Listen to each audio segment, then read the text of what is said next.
The Joe Rogan Experience. Oh, this shit ain't working. I don't have my headphones on. Blasted headphones. You ever look for your sunglasses and you realize they're on your fucking face? Yeah. Where's my sunglasses? And they're right there in your fucking head. Yeah. That's when you know you should quit weed, right? Is that the moment? No. You need to take some time off. Shit, I've been doing that since I was a kid, man. Hey, man. Hey, guys. The Joe Rogan Experience podcast is brought to you by several things that we believe in. Number one is the fleshlight. I believe it. You know why? Because I've used it. I believe in it because you're gonna masturbate. Stop fucking playing games. Listen, you know you're gonna masturbate. You know you're gonna masturbate. Just get that over with. You don't want to be counting on one person to take care of your biological needs, okay? Because then you become a slave to that one person. That's very dangerous. You have to be able to take care of it yourself. Now, life would be chaos if we couldn't reach our dicks. If our dicks were in some weird spot on our back and we had to get a chick to touch it, there was no way you could do it yourself, you'd be doomed, man. Just you would have the balance of power would shift terribly against you. It's the perfect cocking stuffer. In that sense, the fleshlight is an empowerment tool. It allows you to extract biological matter and remove some confusion in your consciousness and some distractions in your everyday life, because all you're thinking about is, I got to park some of this fucking sperm somewhere. You know, it's building up inside your balls like a bunch of wild steroid-eating troops ready to fucking fly out and go to war. That's what they're like, man. That's what your loads are like. They're like little savages. My loads are more like Tibetan refugees climbing over the Himalayas, blistered committing suicide, from the sun. Jumping off trees, Crawling. face first into the rocks. Get us out of here! Get us out of here! It's terrible here! I had a thick load today, like really thick, like uncomfortably. That's not good. Thick. Yeah, what's that mean? Is that like a Gatorade? You got a clogged little thing down there. You got to stick a Q-tip in there and clean it out. Jesus. It was like a goober, like a thick goober.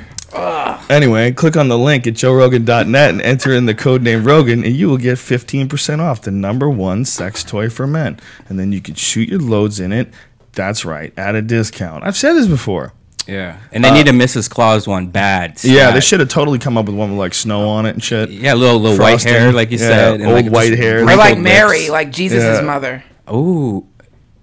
Why not? It's the reason for the season. You're rude, dude. The reason for I think she was a virgin. And that's my mom's name. That's not right. You couldn't be the one person to fuck Mary. Yeah. Can you imagine if they like could go back in time and eventually they'll get to that point. If you find like someone's like, you know, right now they found like Tutankhamun's body and then they put like we should talk about this when we're not doing a commercial. Oh, I didn't know we were still in the commercial. That's why the commercials are so good, dude. They're totally organic.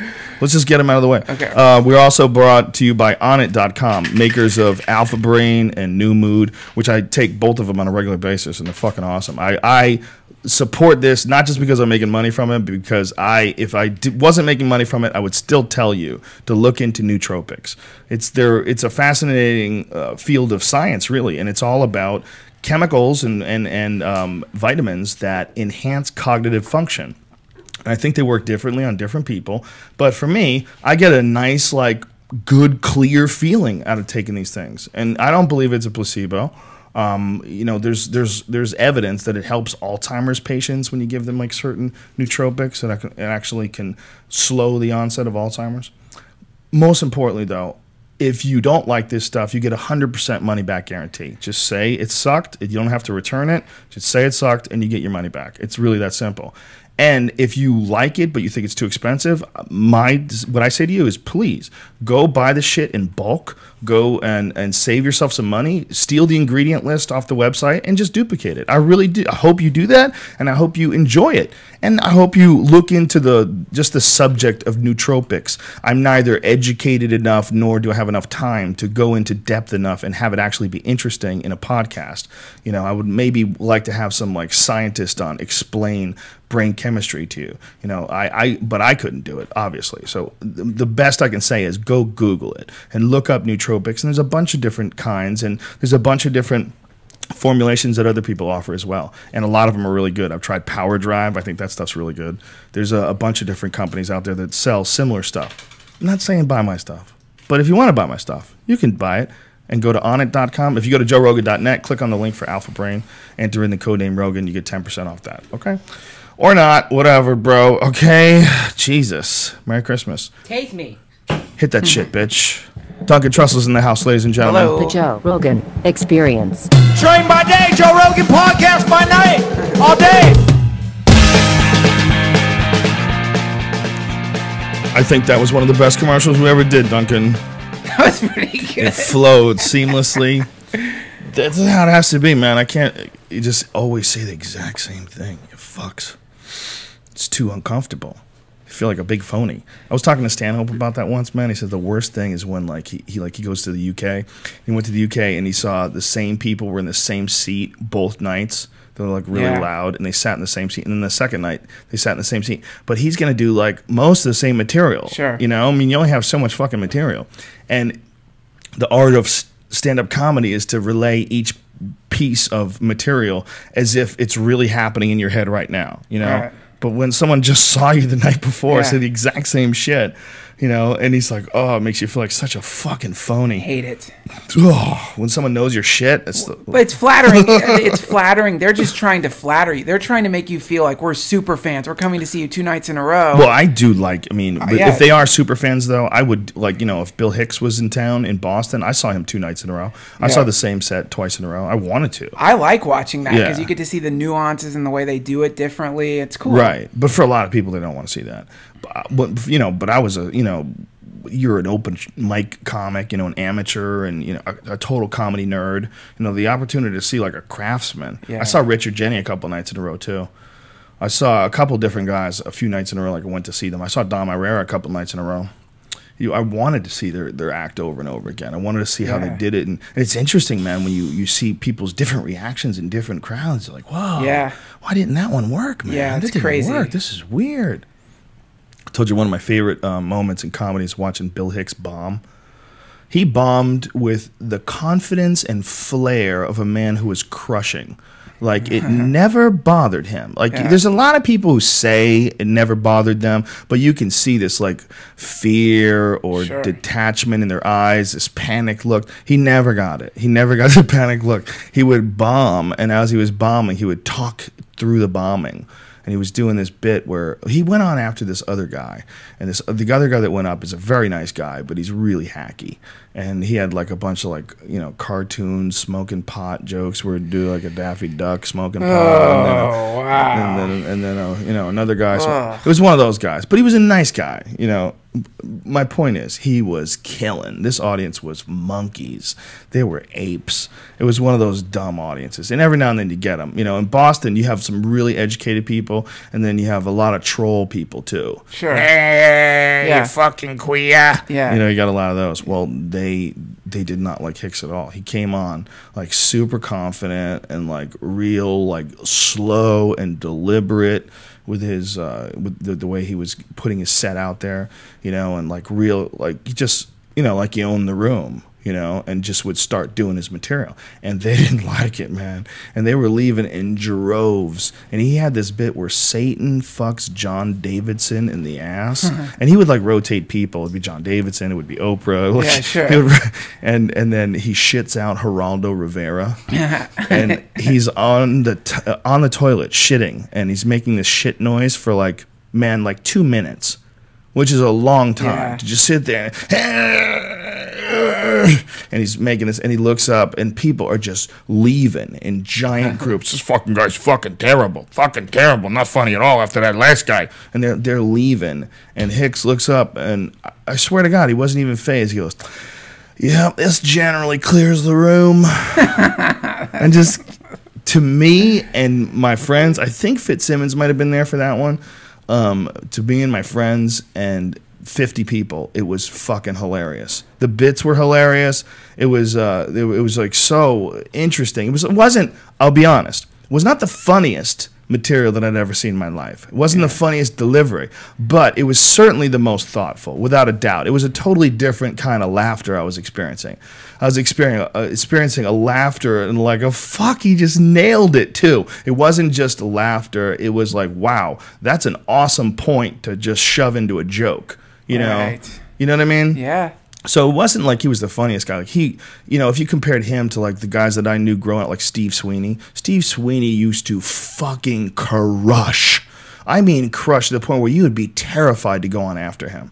To follow a guy like Steve Sweeney in Boston when he's on full tilt, when he goes up there just rabid and full of energy, you're fucking doomed, man. Right. He's just too good. And Hicks wasn't like that. It was a totally different kind of funny. It was its own little thing, man, and it influenced a lot of people to sort of branch off into a more thoughtful direction. Yeah, it's really cool when you see somebody who's got the balls to just say exactly what they're thinking on stage with zero pandering. And that's not going to be that can't be that kind of crushing comedy. It's a different thing altogether. It's still super funny. But what my thing is, dude? I like to sandwich it. I like to shove it in between shit that just has no point at all, just ridiculous, and just stuff that I think is funny. And it's usually gay jokes. It's usually for whatever reason. It's usually someone inadvertently sucking a dick, or someone is sucking a dick for a reward. My sense of humor is so fucking juvenile, man. I'm so childish. And I actually thought, like, man, maybe I got a problem. Like, why am I such a child with like stuff that I think is silly and funny? Like maybe there's something wrong with that. And then I went to see Jim Norton. And Jim Norton was in Austin, and he had more dick jokes than me. Yeah. And I said to him afterwards, I go, dude, I was starting to think maybe I have too many jokes about dicks in my act. Until I went to see you, I saw an hour's worth of dick jokes, and I fucking thoroughly enjoyed it. I'm like, thank you. That made me feel good, because as a person like who's an audience member, I saw it from an audience member's perspective. Like, oh, it's just a big, crazy, silly ride, and you go along. Yeah. It's not like, you can't have so many jokes about dicks. And also, if you think it's funny, then you kind of have an obligation to do it as a comic. If you think something's funny, you should talk about it on stage. Because if you think something's funny, you're like, oh, no, that's not highbrow enough. I'm not going to do that. Yeah. And that's another form of pandering. That's just, that's not it at all. It's like, yeah, exactly. Yeah. If you have a joke about shitting your pants, you're supposed to tell that joke. Yeah. It's not supposed to be out to, oh, you're doing scatological material. If you think it's funny, that's the thing. Yeah. If you're just doing it to get a shock out of people, or you're doing it out of laziness, that's a whole different story. Well, Ari Shaffir's been doing some bit that's been killing about. He was in Australia and he got diarrhea. It's a totally true story, and it's fucking killing for him. For someone to say that you're not supposed to do that, it's funny. It's really funny, and it happened. It's a real story. For you to say that there's something wrong with that. For you to say that there's any kind of rule, it's like telling an artist, well, you can't paint with light green. That said, if you come over someone's house, like, you have to really know that person before you talk about shitting yourself. Yeah, it's a weird thing. Unless they're a doctor, I guess. When you're on stage, it's one thing, right? You're supposed to be exposing everything to anybody anyway. Right. But if you're, you don't know someone, they start talking to you about shitting all over themselves. Excuse me, can you come over here? I need to talk to you about something. I'm cool with it. If like you're a good dude, like you seem like just an open dude, and you're like, how's the cheeseburgers there? It's like, well, they're pretty good, but listen, the last time I had them, I'm gonna be honest with you, I shit all over myself. I couldn't even make it to the bathroom. I would start laughing. I go, oh shit, and you think that's what it is? I would have a normal conversation with you. I wouldn't be like, excuse me? Did you just say you shit all over yourself? Never. Why? How dare you, sir, speak to me like such a scoundrel? Yeah. Who are you? Yeah. How dare you? Where do you get this confidence to come to me? Isn't that funny when you realize that you're actually offending someone? You realize that, like, this really is, in some way, something I'm saying is having an effect on you that's like causing you to shut down. Listen, folks, I know you've been programmed to think that you're the asshole when you're swearing and someone reacts like that, but no. No, they're the asshole. That's dumb. It's 2011. Yeah. If you're really offended, if someone talks to you about shit in their pants, then you're the dummy. You're the problem. It's not the guy who shit his pants. That guy's telling you a funny story. Okay, you're just some weird stuck-up person who doesn't want to hear that. Well, I mean, no. If I don't think something's funny and it's scatological, I'm not going to get offended. I'm just going to. It's not going to. Not funny. It's not going to bother me. It's like, whatever. You're talking about shitting yourself. Fine. I don't really. It's not. It doesn't bother me. Some people, they've never heard that stuff before. Comedians, we've been horrifying each other for eons. Right. You've horrified me in so many different ways. You like, how have I horrified you? Oh, you have this. You're really, really good at taking a story that I already kind of know. For example, Grizzly Man, the guy getting eaten by the bear. So like you'll get me really high and then start talking about like what was Grizzly Man's name? What was Timothy Treadwell. Timothy Treadwell, and you start describing him getting eaten by a bear in this like precise microscopic way where you're like every moment you're describing the bones crunching and his femur snapping, and like you're just really good at taking it like to the next level. Way too. Become a werewolf of stories. Because at first you start talking about it, when you're high, you're like, well, fuck, you're seeing it so clear. I'm like, I'm not gonna I know what he's doing. He's gonna take this into the deep water in a second. I'm not gonna let it freak me out. And I still remember the Treadwell story. And sure enough, I'm like, Jesus God, this is horrible. Poor Timothy Treadwell. Yeah. I could just see his bones turning into jelly and his eyeballs bulging out as he's screaming for the bear to stop attacking him, but it won't. Anyway, you're very good at that. So after you've been hanging out with people who can professionally tell stories in the most detailed way, then it's really hard to get around anyone who's going to say anything that offends you. And also the internet, by the way, is also made it so that like I've seen everything. My favorite picture in the internet. This is a strong statement, but it's true. My favorite picture is there's a kid and he's standing in front of the goatsy butthole, and the guy's spreading his asshole open, and it just says, "Welcome to the internet." Yeah. the kid is looking at that, and I'm like, yeah, that's it. Exactly. Yeah, you can't get upset by things anymore. Which is why it's kind of retro and quaint when you come upon someone who actually can get offended. When you realize, oh my God, you can still get offended?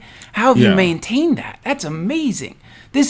You mean I really have the power to disturb you in a real way? Like, you don't realize, though, you're not under the glove all day at work. A lot of people are under the iron glove all day at work. They're just stuck in an office where they're all their behavior restricted. Most of them even have to dress funny. They have to wear like weird things around their neck to signify that they mean business, right? And you're walking around some office where everybody's stifled, and you're all forced together all day to do shit you don't want to do all day long. That's not good. So people are like buttoned down because of that. Whereas you're smoking pot and playing World of Warcraft. That's true. And trying to write some jokes. And then we're gonna go on the road and we'll go to Chicago and we'll do the Chicago Theater January 27th with Joey Diaz. Yeah, but you know what I'm saying? Like that's your world. Right. You don't have like a shit job that you get up to every morning. Right, that's true. That's So I understand. People are buttoned down and they've gotten conditioned in some. It's too hard to just if you bust free you're all the time and you're at work all day and you're just like, why can't we fucking talk? Yeah. This is crazy. This job sucks. This is ridiculous. We got to find another way to make money. Or like those fucking email forwards that those people will send. You ever get those email forwards and it's like the worst joke of all time? What did the chicken say to the rabbit? Shut the fuck up. But someone really sent that. Oh, my mom was brutal. My mom was brutal with those. I had to stop her. I was really nice about it. I was like, this is not that funny to me. And by the way, I don't want your friends sending me any crazy emails. So let's not link it all together. Please. My mom doesn't even know how to blind carbon copy. She just copies. She hasn't sent me one in a long time though. But the ones she did, I would still just look back and I'm go, Jesus Christ. But what about those? Also, when you get on those patriotic mailers. Those are brutal. I've had a bunch of those. The country I once knew. Yeah. This is a story about a country I once knew. And they just make things up. The thousands of terrorist acts that we prevented. How about those? Could have wiped out humanity 17 times over. But we're out there doing the dirty work. They were stopped. Yeah. There's a dog living in Georgia. It always tries to apply to like some sentimental party. There's a dog living in Georgia whose master didn't come home. Oh, those stories are great. Well, you know what? It would be beautiful if that really was the case. Could you imagine if you really had 100% faith in the U.S. military and you knew that there was bad guys and we're the good guys? And it's clean, black and white. There's no doubt about it. We only do the right thing always. We avoid war whenever possible, and we would never engage in war for profit. But that's what people like to think. They like to think that that's what we are. Well, if every 50 years... scorpions climbed out of the volcanoes of the earth and they were like poisonous and deadly and they shot lasers out of their eyes and they could like burn you alive, and you met someone who's like, I've made the decision to go down and fight the scorpions. I'm going to fight them. I'm going to give my life to fight these scorpions. You would be like, you are fucking hero. a hero. That's a real hero. You're amazing. You're going to go fight the laser shooting scorpions. It's incredible. Now it's so muddied. It's like, well, they don't even know. A lot of them, they don't even know what they're doing. They're like, well, we're going to Afghanistan because,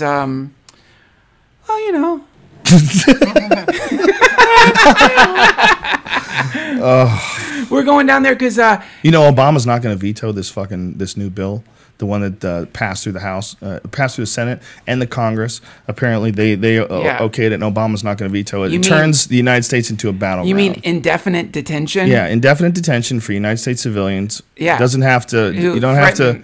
Yeah, you don't have to go to trial. Did you see the thing I tweeted? It was on Reddit with McCain.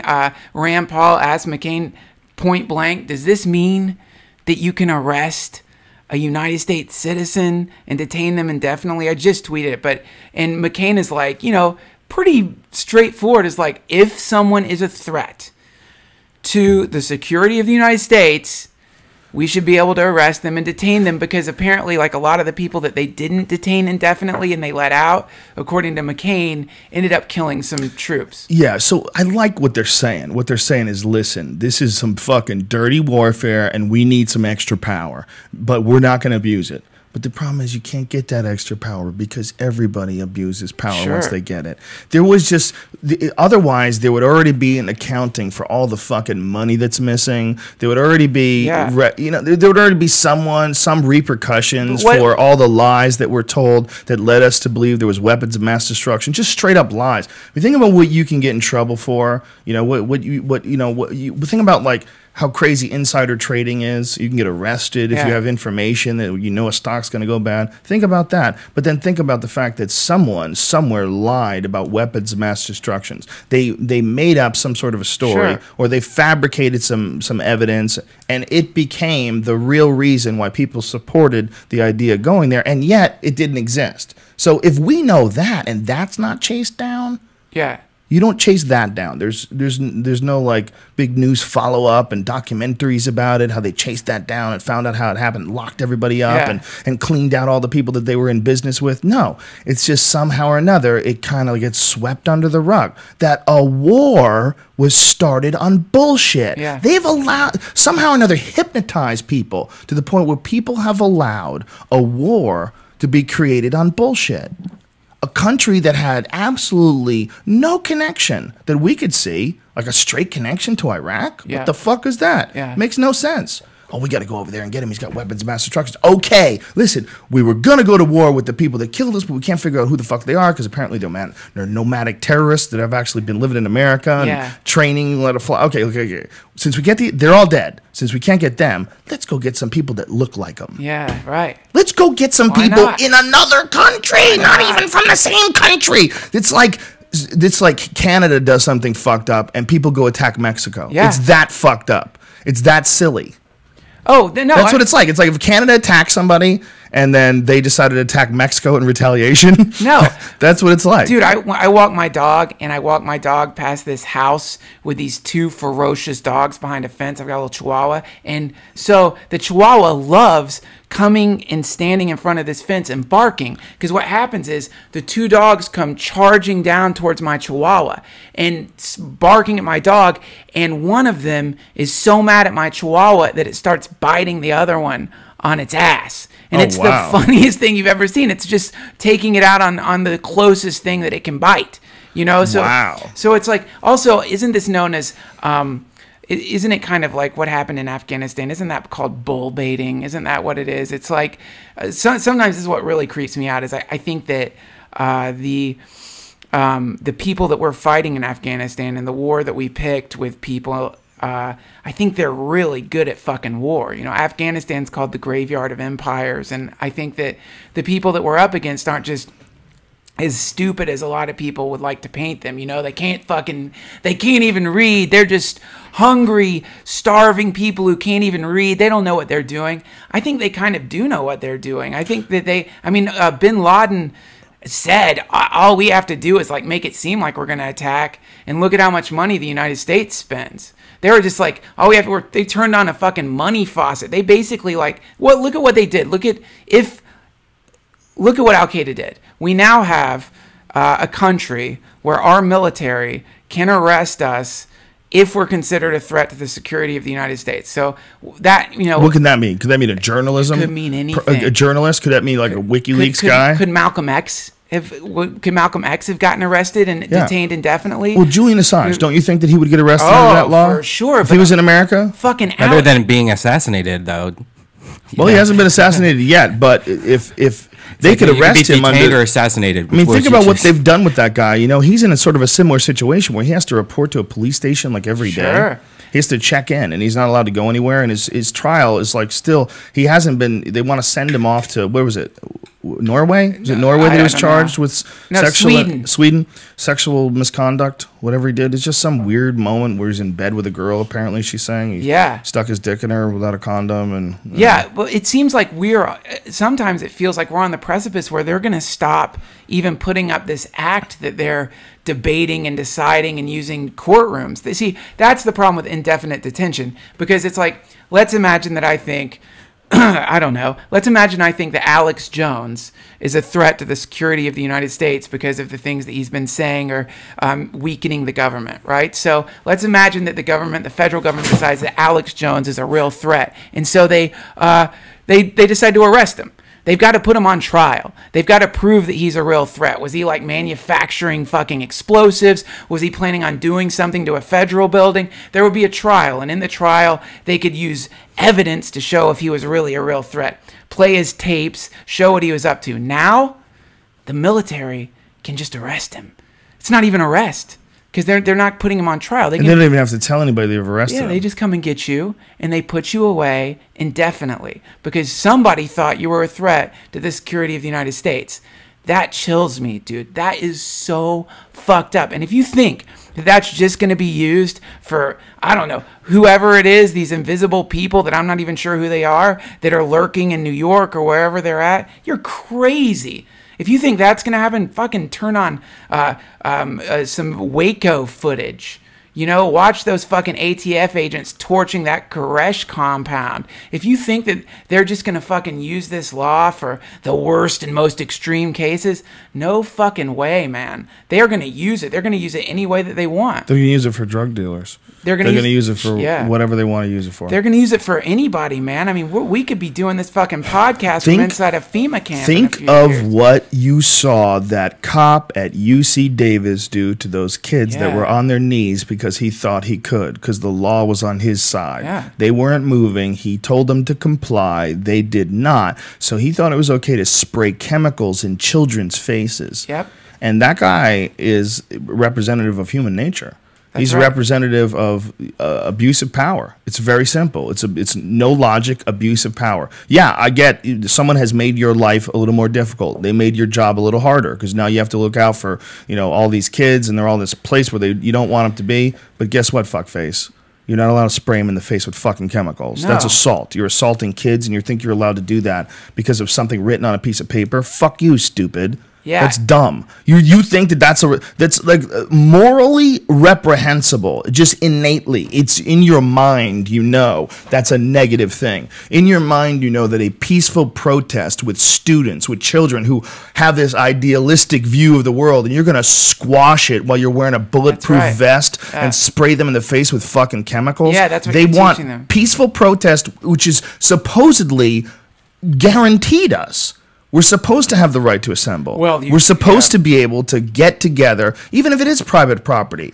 That is where the issue takes place. Well, where the fuck else should they be? Well, no, yeah, you're supposed to be able to do that, and you're supposed to be able to do a lot of fucking And the things. community should embrace it, and the fucking school should have a dialogue with them. They're supposed to be ironing everything out. You're not supposed to just, spray people in the face with fucking chemicals. But because that guy could, because he wasn't just some guy who didn't like what the kids were saying, like if you and I went down there, like these fucking kids are spoiled. I'm going to fucking spray them in the face with tear gas. Yo, dude, they would lock me in jail. They would tackle me, throw me to the ground because I don't have the authority to assault them. But this guy has the authority to assault them. That's right. Somehow or another, it's become his job. That is exactly what's going to happen with this bill. That is exactly what's going to happen with this amount of power. You can't just give it to people and hope they're going to be good. This should be against the fucking law. Yeah, you can't do it. It's just you can't ever do it. Like you want a way to stop terrorist threats? Let's get the fuck out of their countries. How about that? Great start. How about that? That's a good start. How about you stop occupying these fucking countries that don't really need us? No one needs us in Afghanistan. I want everybody's relatives come back fucking home. Yes. These people that are sending you over there are not looking out for your best interest. That's ridiculous. That's right. This is a time-old story, a timeless tale that's been told back and forth. The last edition was Vietnam, but apparently nobody fucking learned from it. Apparently, everybody just still thinks that someone's looking out for you at the top. Despite all the evidence to the contrary, someone's looking out for you, man. Yeah, well, and also it's set up in a way that for many people, they feel like it's one of their only options is to join the military. They feel like they feel like it's going to pay for their college, and it's a lot of like at the UFC, there'll be Marines there. You've seen those, right? And we do them for the troops. We do shows for the troops. Yeah, but we have troops that are flown in, and we get them tickets. So. Well, no, that's cool. I'm talking about outside the recruiters where they're like recruiting. Oh, really? Yeah, they're recruiting people. I don't mean it's awesome to fucking at the fights. Yeah, at the fights where they're recruiting people, and you're all juiced up with testosterone after seeing a fight. Yeah. You don't want to fucking be tricked into that. That's not fair. That's like a whorehouse that's open right in front of a strip club. Yeah. You're like, whoa, what are you doing here, man? Well, the one I saw, they were doing pull-up contests is what it was. So they were having pull-up contests, and so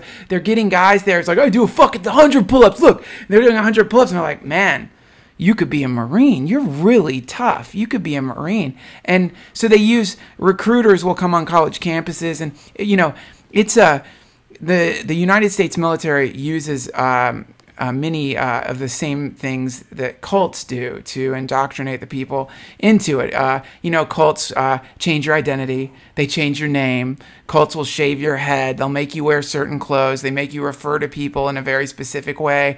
They make you use a very specific language. In cults, people will tend to say the same thing over and over again. That's just based on whatever the leader said. So a lot of the indoctrination is very similar to when cults come out to campuses and stuff. It's a very similar thing. And what they do is they get people to join up who haven't actually considered the reality of what they're going to be doing. Some of them really do want to fucking blast goddamn machine guns in the desert because it's fucking fun. There's a great book by Sebastian Junger called War.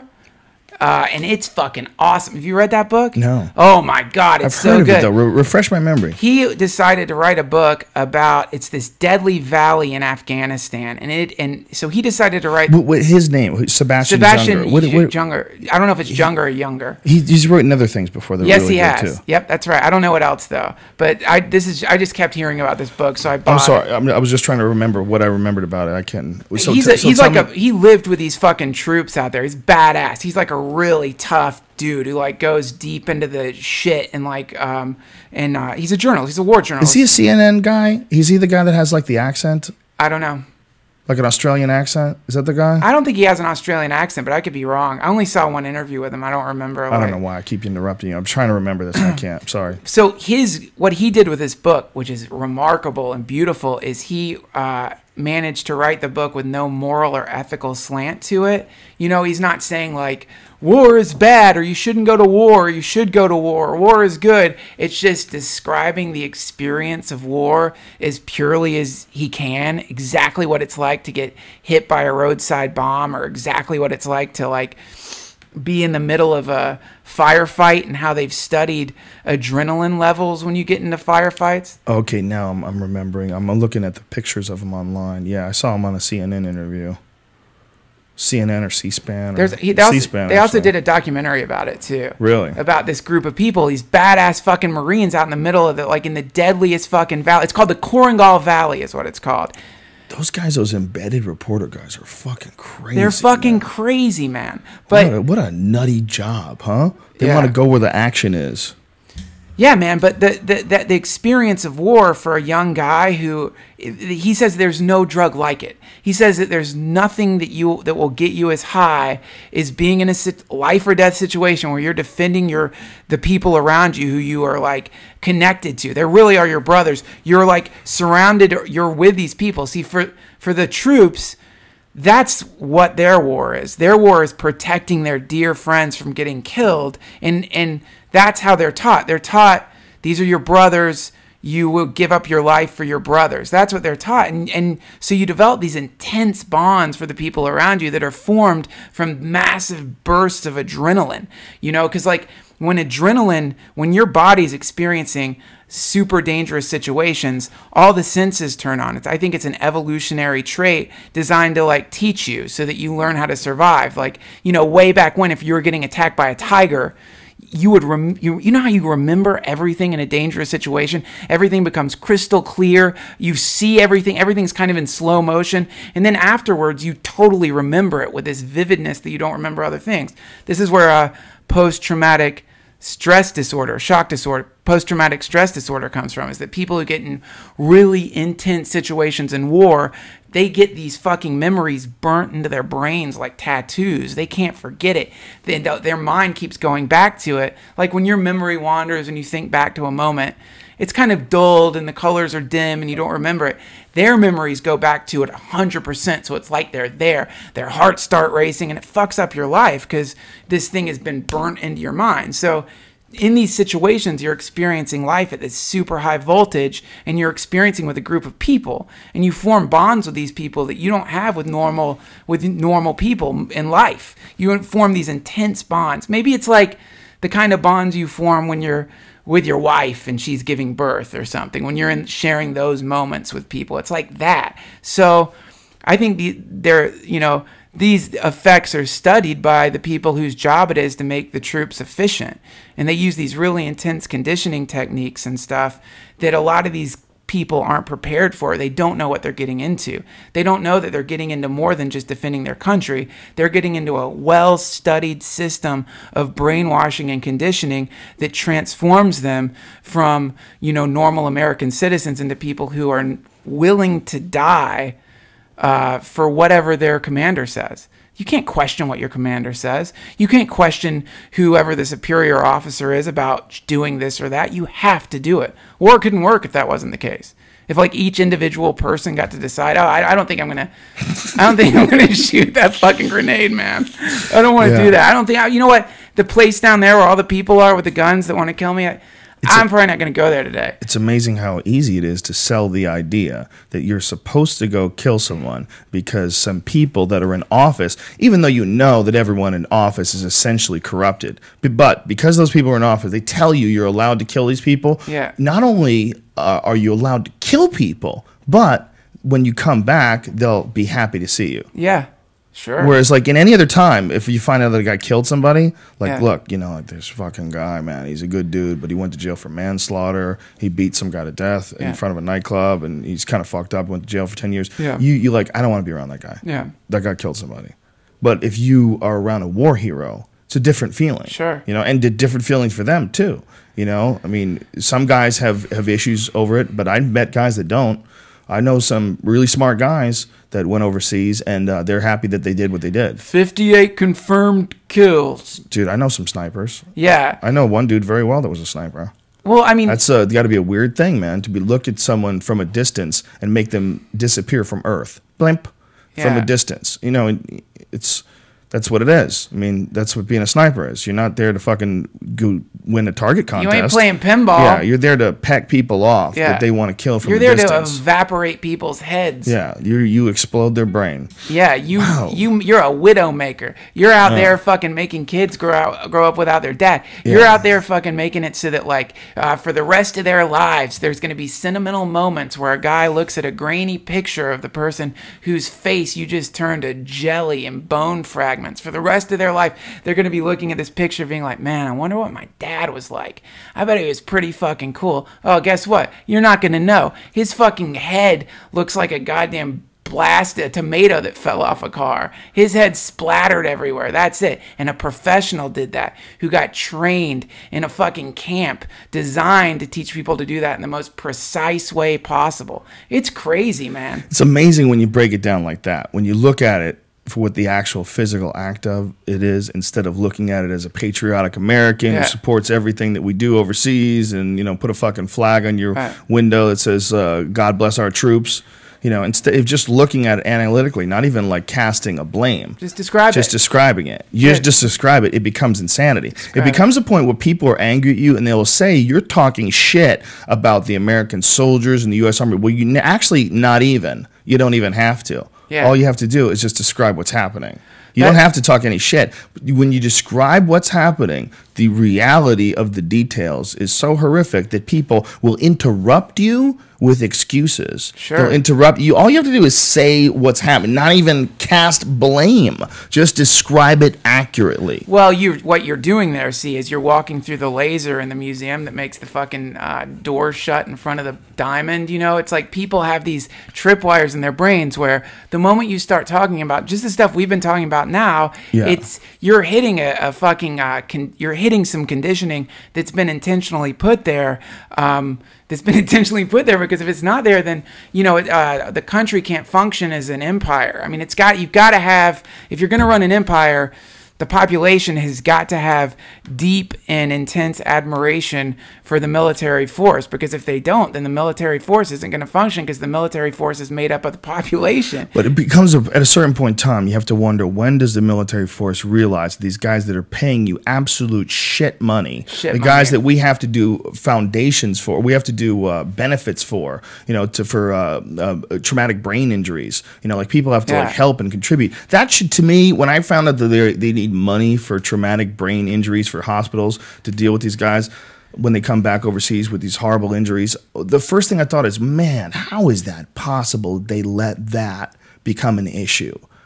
How much would that cost in comparison to how much fucking money they're making over there? How much would it cost? And who's making money? How about the fucking people that are making all the equipment? People selling the guns, man. The people that make the air conditioning machines. They're spending billions of dollars on air conditioning over there. They have giant tents that they're fucking air conditioning. There's a lot of money. You're telling me they don't have any money to spend on traumatic brain injury? Shouldn't they like invest in the best medicine possible with the smartest scientists? How much would that cost? Would that be cost prohibitive? If that's cost prohibitive, then that means a fucking war should be cost prohibitive. You shouldn't be investing in a war that you can't take care of your fucking soldiers after it's over. What the fuck is that? That's like driving across the country with just enough money for gas and no money for food. Oh, it's the most fucked up thing ever, man. It's like, and that is the real sickening thing about it, is whenever you run into people who are soldiers, like that guy, there was a coolest fucking guy at the Hermosa show we did, man, who like said he listened to your podcast, and like he was like a special forces guy, and he was fucking cool, man. And every time I run into those people, they're cool in an authentic way where you could be good friends with these people, you could trust these people. You have to have a tremendous character to get through the special forces, the Green Berets. Say what you will about someone, being a soldier, who's a puppet of a giant corporation, whatever. To be like a special forces soldier, you need to be a bad motherfucker. Period. Yeah, you do, man. And those people are like some of our best people. Yeah. They really, really are. They're some of our best fucking people. So to send them off to bullshit wars where they're getting fucking liquefied instead of using them for real purpose, for something, for like really building the country up, and really do like for in the inevitable event where some shit is going to happen and we're going to need them for a real thing.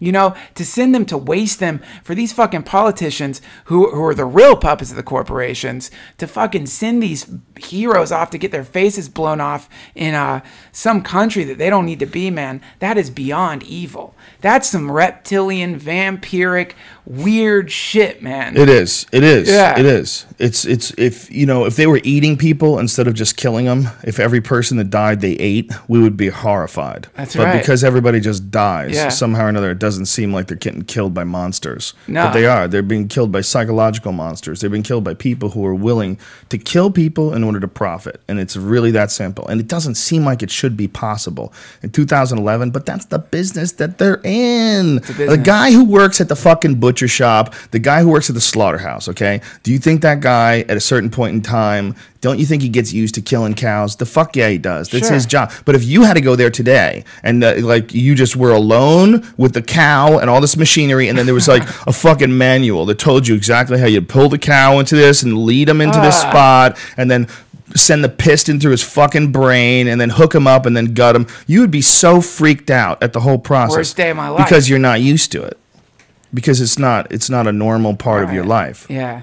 Meanwhile, yeah, so these people are just used to it. It just makes sense to them. And yeah, it's a normal part of their life. It's a normal part of their life, man. It's like when you hear about the friends of Bush that got all those deals in Afghanistan, all the contractors and shit who had like and how much they charge for a work out there. They charge like insane money for this stuff, and you realize, oh, this is just the act of war. It's just a way to test out some new technology and to get a lot of people some work and make a lot of people really rich. Fuck yeah, incredibly rich. And the idea that everybody, people say there's no way that people would go to war just for money, and I'm like, there's no way they wouldn't. Yeah. There's no way they wouldn't. If they had to sacrifice a few thousand people here or there to make untold trillions amount of dollars.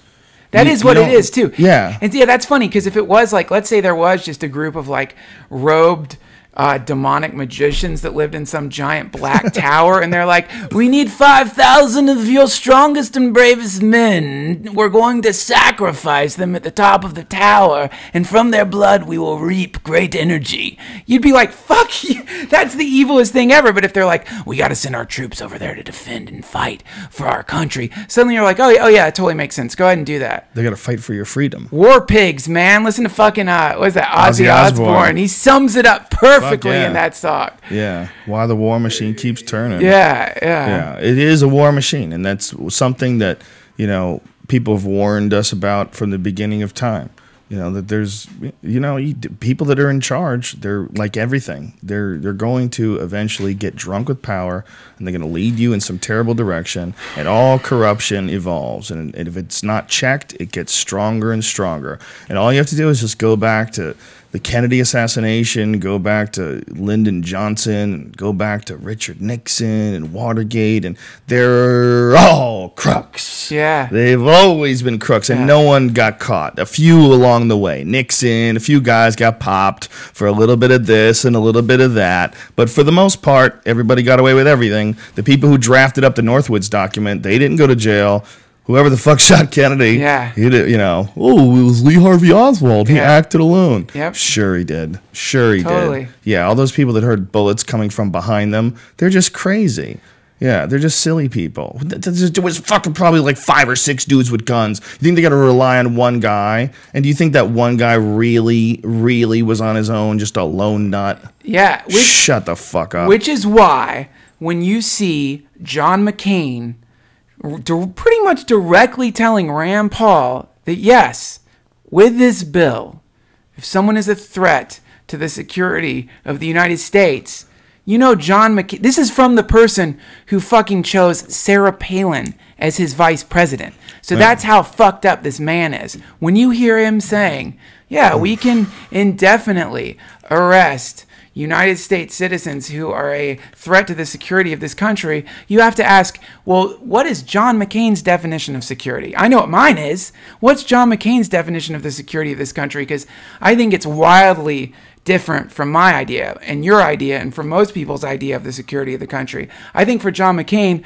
the security of the country means that the corporations are able to function without getting disturbed by people who have the gall or audacity to say that the way that wealth is distributed right now is unfair and is fucking up, is basically eating away and eroding the foundations of what this country is supposed to be about. I think fucking McCain would very much like to take those people and put them in some indefinite detainment, if he could. And eventually, maybe it won't be McCain. Maybe it won't be this year. Maybe when this bill passes, it'll be 15 years before it happens. But eventually, people will just start disappearing. People will vanish in the middle of the night. Did you hear about this fucking ridiculous thing that Newt Gingrich said? Gary Johnson outed Newt Gingrich about being a pot smoker and the fact that he was pushing for something that would make marijuana distribution after a certain amount, like with a certain volume, would make it you would be able to be put to death. What? Essentially, you'd be eligible for the death penalty. Who said this? Newt Gingrich, a guy who admits that he had smoked pot. He's talking about like pot dealers. Yeah. Wow. And Gary Johnson outed him on this. Right. So yeah, so right, and there are many people right now who are in control of this country who. But how crazy is that? It's evil. Doesn't even seem Can you real. imagine? There's someone saying that a guy who sells pot, because he sells a lot of it. What if he sells one joint? Well, one joint, no death penalty. Okay, I've sold 1 million joints, death penalty. Off with his head. You know why? Why? Because you're giving more people the same shit? That doesn't even make any sense. I've never understood that. The idea of like a volume issue makes the crime worse. Like if you're selling a couple of joints to your friends, it's like a little slap in the wrist. But if you're selling 100,000 pounds in the back of a semi, you're gonna get locked up for the rest of your life. But take it a little further back. You're talking about a fucking farmer. You're gonna execute a farmer? It's agriculture, it's man. Hilarious. This shit grows out of the ground. You're gonna execute a fucking guy who is a horticulturist or a botanist. You're gonna kill somebody who grew a plant. It's not like he was whipping up poison. You know what? That's the weird thing. You could probably whip up 500 gallons of cyanide and distribute that around, and you couldn't get the death penalty for that. As deadly as that is, pure deadly cyanide. But if you're growing enough fucking marijuana, Newt Gingrich thinks that he wants to execute you. He wants to kill you. Speaker of the House Newt Gingrich introduced in 1997 the Drug Importer Death Penalty Act of 1996.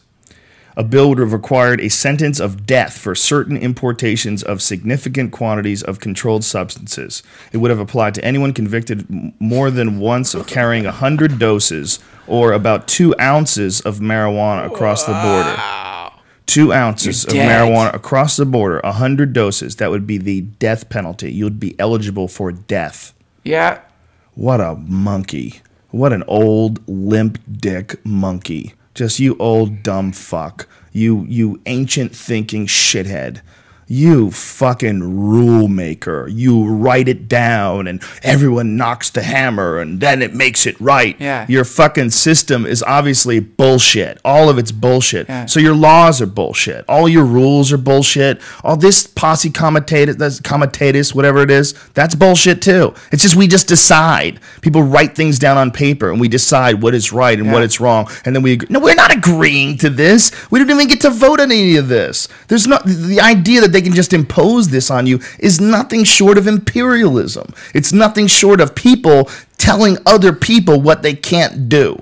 Telling other people that they're not as special as them, that they're not worth as much as them, that they don't have any rights, that they don't have any authority, and that these people who write the things down on paper, all of a sudden have the authority over the mass of other humans that don't. They're special. They override. Right. And now they're telling us that they override because they have weapons, because they're going to allow the military to actually enter into civilian areas and stop uprisings. So you're going to have tanks can stop Operation Wall Street. That's right. Literally, what happened in Tiananmen Square that horrified every American when we saw those kids get run over by tanks and killed. It was terrifying that their government is so fucking against them, that their government is so cruel and so evil. They've been willing to run over their citizens, run over the people whose hard work literally funded the empire, funded these tanks. Every person chipped in a certain amount. But because these people defy, because these people protest, they're going to run over them with tanks and crush them on television in front of everybody. That's right. And that's the type of person that Newt Gingrich is. And that can come. That can come from this action. And that's why people don't understand, like, why are you getting so outraged about this? Why is this? Like, this is crazy. This is like a movie. This is like Batman, okay? We're in Batman right now. And, you know, the evil people are slowly getting their grips on our government. There's some guy with a fucking mask on, and he's working for all the bad guys, and he's pretending to be a senator. And Batman has to figure this guy out, and he has to get to him. And right now, that guy looks like Barack Obama.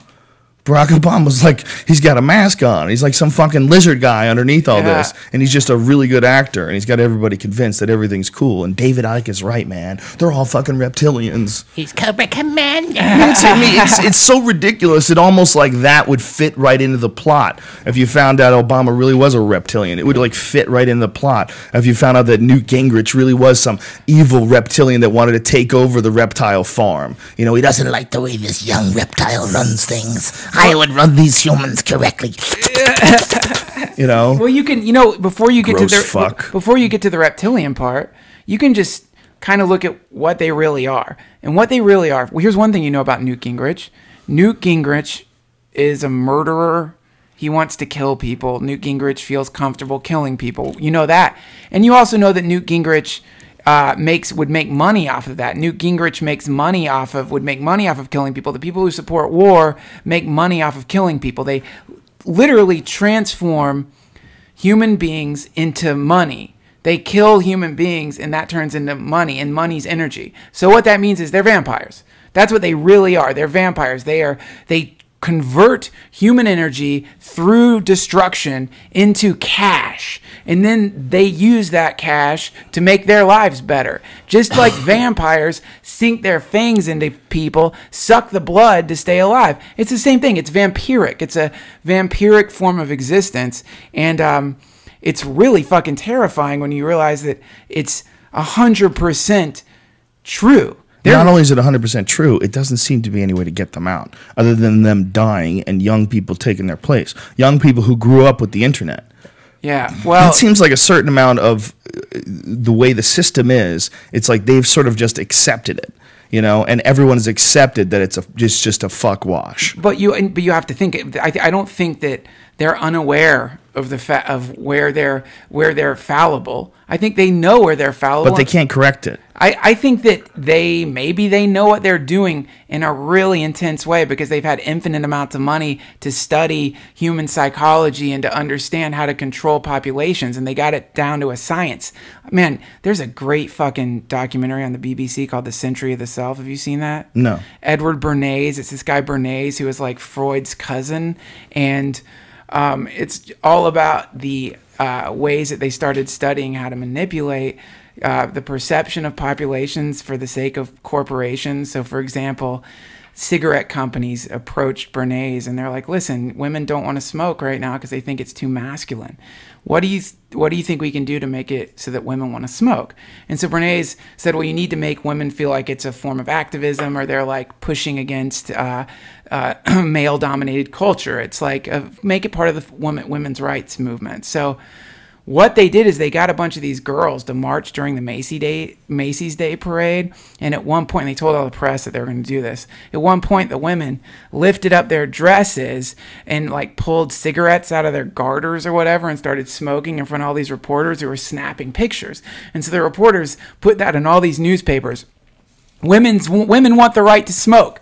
Now, all of a sudden, what Bernays did, or what the cigarette companies did, is they tied into the DNA of the women's rights movement smoking. So now smoking becomes an empowerment and a sign of feminism, and all of a sudden women start smoking, and it totally fucking worked. So Christ. Yeah, it totally works. So it's like God, so stuff so like creepy. And that was a long time ago, man. So that was a long time ago. So they started studying, It's just like, imagine like somebody who herds sheep, or imagine somebody who is in charge of any kind of animal, a beekeeper, for example, or anyone who's in charge of controlling animals. They're experts.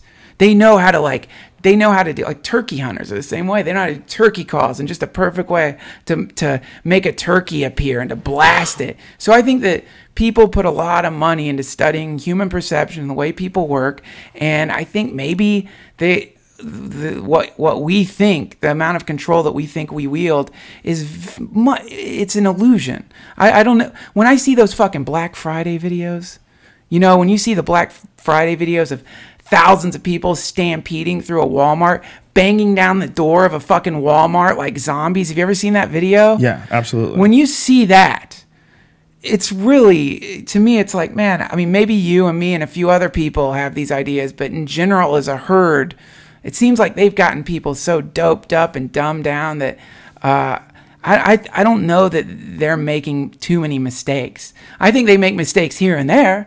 I think they fuck up and a drone falls. Okay, I think there's a lot of shit that's going on that is just coincidental and is more of a symptom of the way we've sort of developed as a society than a grand plan. And It's more of them filling in the gaps that were available, taking advantage of a lot of situations that are available. I don't think that it's one gigantic group with a fucking finger on all the marionette, handles. You know what I mean? I think it's worse than that. I think it's, the term Gestalt. You ever heard that term? Yes. So I think it's the Gestalt. I think it's like somehow the super consciousness that has emerged from this group of people collaborating it's become its own thing. Mm-hmm. It's become an organizing force that's organizing towards the negative and towards the vampiric, and not organizing towards the positive. Did you listen to you didn't listen to Bruce Lipton? I didn't. It was really interesting. He was on the podcast yesterday, and one of the things he was talking about was the importance of creating a community, like a good community of people. You feed off their energy, and those people that you're around, you feed off their energy. If they're positive, you'll actually feel better. You'll have a more positive life. Right. And it totally makes sense. Totally. Right? Oh yeah, it's the most important. Like, that's one of the reasons that people advise spending time in ashrams or spending time around people who are meditating, because you from being around people who are working on, and also it's the same with martial arts. If you're around people who are fighters and you see the different forms and styles that they're using, you're gonna evolve just from being around them and seeing what they're doing. You're gonna learn their techniques. Yeah. So it's like you learn techniques of thinking too. You know? That's one of the things that people always comment on this podcast. People, I get emails and tweets and Facebook messages where people are always talking about how, they don't know anybody that thinks the way they think. They don't have anybody that has the interest or who looks at things in just the raw, honest, black and white view that you see. And here's my perceptions, and it's not flavored by what's politically correct, and it's not flavored by what's thought to be acceptable behavior. It's what I really think, and I want to know if you think the same thing. Right. And when you do that, it resonates with people. They don't know anybody else who's doing that. Right. Well, so in that same way that like this podcast has, because of the incredible connection it's given me with like shitloads of fucking people, my evolution sped up because I'm constantly getting like amazing videos, book recommendations, basic things from links, people, Twitter links, all the fucking crazy time. stories. Yeah. So it's certainly altered me, and for the positive. Now imagine 100%. It made me as well. As I've been a part of it. As like doing the podcast, being a part of it, it's completely enhanced my perception of things, and people have cleared up things that I didn't understand before. People have sent me alternative points of view that also should be considered. Yeah. Like there's so many interesting bits of information that keep coming at you from all these different forms. Right. It's creating a feedback loop. What I was getting at is that what these people have put together, what the people involved in the military-industrial complex have put together, is a very high-level evil version of that. That's it, man. They have a high-level evil version of thinking where everyone is thinking along the same way, and you have to make sacrifices, and you got to crack some eggs to make an omelet, and all of this thinking is put into like a mindset. And that mindset is enforced into the troops, beaten into their head, supported through their ranks, applied to corporations. And many of them, and it's really like, when you consider that many of the people at the top of the power structures are fundamentalist Christians. It's hilarious. Now imagine this. Imagine that they weren't fundamentalist Christians. Imagine they were just, cultists, and they believed in a dark god. They worshipped a dark god, and this dark god was a child sacrificer, and it sacrificed its own son at one point, spilled the blood of its own son, out of some sense of obligation or power, and that they were praying and worshiping daily to a dark god who was planning revenge on the majority of the human race, and was right now at this very moment planning and getting ready to destroy the planet with plagues and different horsemen and trumpets and weird, like crazy fucking angels that were going to fly down and kill and poison the waters of the earth. And they're worshiping this god daily. They go to church and worship a god that wants to destroy the planet every fucking day. They pray to this god. Oh Lord, give me the courage to lead today, so that I may be prepared for when you return and destroy the planet. That's who they fucking pray to, man. That's God. They pray to God. They pray to a God that wants to wipe us out, throw us in hell, kill the fucking homosexuals, destroy the majority of the planet, so all that's left is a few John McCain-style honkies with their feet in a river of blood, waving up at Gabriel or worshiping God, like walking down streets of gold, waving American flags. That's the freaks who are, a lot of them are running this fucking country, man. That ain't good. That's not good. That's bad. I don't want anyone having access to a nuclear arsenal that worships a god that's planning on, at some random time, blasting the planet I'm living on and wiping out the majority of the people because he's pissed about what they did to his fucking hippie kid 22,000 years ago. Like, come on, man. Forget about it. I wasn't alive back then. I can't help it that they fucking threw your kid up on a cross. I had nothing to do with it. Why are you coming back to kill their descendants, you weirdo? Give us a fucking break. Your God, travel back in time and pluck him off the fucking cross, man. Yeah, and isn't he controlling this whole game? Doesn't he have it? Can he just come down and give us better directions? He just gives you this game, and you just fuck this game up, and you're supposed to read some old manual on how to play the game, and it's interpreted through 3 different languages, and it was just a spoken word thing for 1,000 years before that. Yeah. So who knows how much of it's fucking valid? And this is how you're playing the game, and you're fucking up along the way, and everybody's telling you keep fucking up, and he's gonna come and he's gonna take you away. Yeah, he's going to take you away, and he's going to put you in a dark, dark place forever. Yeah. But there's these thoughts, and they have these ideas and these urges, and they seem to be natural. You better suppress those. Oh, yeah. But I want to fuck all the time. No, you're going to go to hell. Don't do it. You're going to go to hell. This guy's an asshole. I want to kill him. You can't do it. You can't kill him. And that's the most amazing thing, that these same people, all of a sudden, you're allowed to kill them if some sanctioned group says. Absolutely. And you can even say you're doing it for God. May God bless you all. Wow. God is blessing us to go jack some people we don't know. Their God. Their God. I call their God Loon Loon. And it's this weird fucking creature. It reminds me of an H.P. Lovecraft demon spirit. If you change the name of their God, well, their God doesn't have a name. It's a nameless God. It's a nameless God. It's like out of fucking Conan. It's a nameless.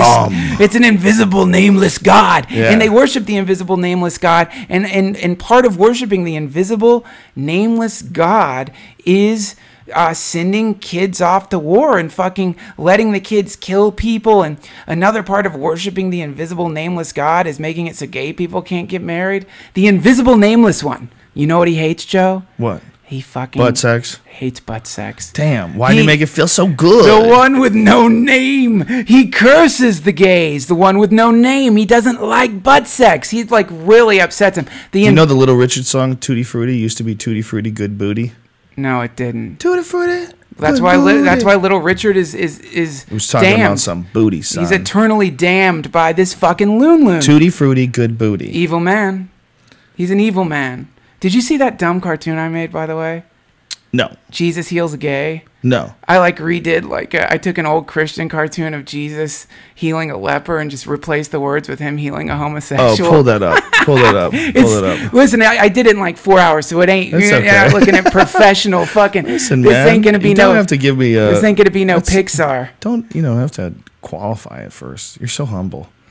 No, I will I have to be. This is not a. Hey, we should talk about that sketch that you did. That's like the I'm gonna get you sucker. Oh yeah, sketch. Please let's clear that up because I know for a fact that Duncan did not remember that thing when he made that sketch, and I also know because I didn't remember that sketch in that movie either. What are you talking about?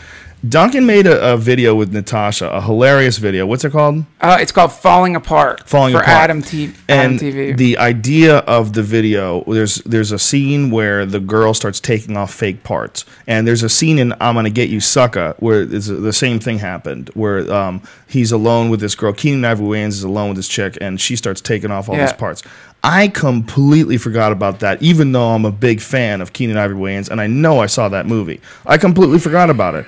And I know that Duncan did not know about it because first of all, I know Duncan. He would never do something like that. You're one of the most. You have some of the most clear artistic integrity out of almost anybody that I've ever met. Thanks, man. You're 100% legit in what you do to the point where you wouldn't even do the Pauly Shore reality show. That's true. He walked away from a money job on a television show where he was going to be on a reality show. Just to stick to my integrity thing, I would like to say there was no money. It wasn't like I was walking away from. Oh, for sure, it would have benefited you. It would have benefited you. I thought you get paid for it. You weren't getting paid for anything. No money at all. I don't think that's legal. I don't even think that's legal. Well, to put you on television, I think they have to give you like some after minimum. No, that's what I thought because it was a documentary. Technically, they weren't going to pay. Yeah, it's a documentary, but it was all scripted. Everything you did was scripted. That was my feeling.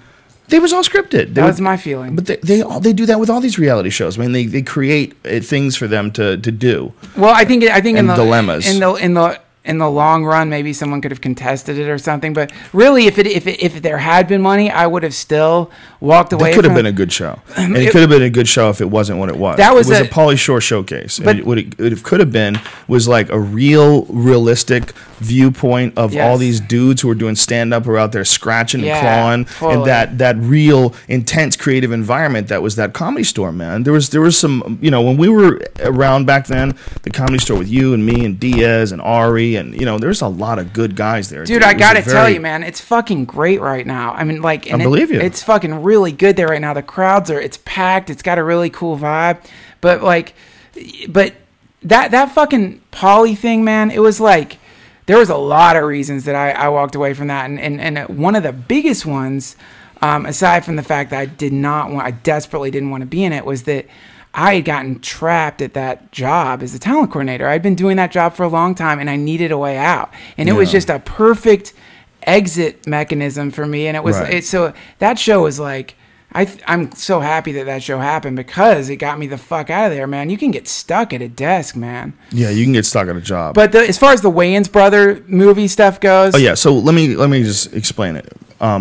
The scenes are very similar, but Duncan sort of has a completely different point to it. But look, the idea of someone having something fake. I mean, how many movies have there been when a guy grabs a girl's hair and it's a wig and she's bald with like 4 or 5 scraggly hairs? Sure. There's been like a bunch of those scenes in movies. Naked Gun. Yeah. I mean, it's just one of those, it's like a comedy device. It's almost like a spit take that someone's got a fake leg or a fake arm. But both videos, the Keenan Ivory Wayans ones and yours, took it to the nth degree, which is, by the way, what you naturally do when you make something funny. You always, the more you beat on it, the funnier it gets, and it's essentially the same joke. Well, so where that idea came from that I did, and I have seen I'm Gonna Get You Sucker, and I did not remember that scene, and if I had, I never would have done it. That's a scary thing, right? When an idea is in your head and it comes out, you're like, God damn it, that was too easy. Well, no, see, here's the thing. What that idea came from was from watching Natasha take her earrings off. And I was watching her take her earrings off, and then I started thinking about like how, like, when you're dating when you're like when you're in a relationship with someone, or you start dating somebody, and part of it is you begin to like disassemble their personality. The more you get to know someone, when you've been with someone for a very long time, you're in a relationship or you're married, you get to know the deepest part of them. You end up getting to know very, very deep parts of them that are hidden by their personalities and things that they don't ever display in public, or maybe they don't even know about. You get to know the deepest levels, man. When you've been having sex with someone for a long time, and like the deepest level of a person, and you've been living with someone.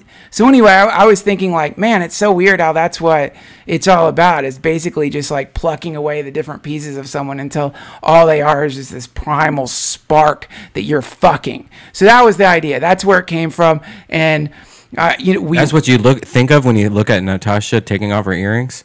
Yeah, I was pretty high. Yeah, man.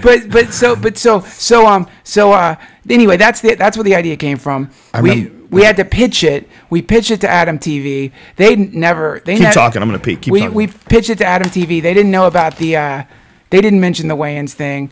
We made the fucking thing, and then immediately a few people posted links to the Wayans brothers saying, it's like, God fucking damn it, man. Is it really, really similar? Because I saw the movie, but I barely remember it. I think that it's I remember a fake leg. Well, it's the exact same. It's the exact same device, which is disassembling a woman, but the ending's totally different, and the point of the thing's totally different. But to me, what was really surprising and intense about it was that some people like really use that against me in like kind of like a really angry fucking way, like on Twitter and YouTube. Like, how have you been? Like, I didn't even know this happened. I got some like shitty messages from people, but it's like, if I'm gonna steal, right? If I'm gonna steal, I'm gonna steal something. I'm gonna steal a sketch. I'm gonna steal fucking something. You know what I'm not gonna steal it from?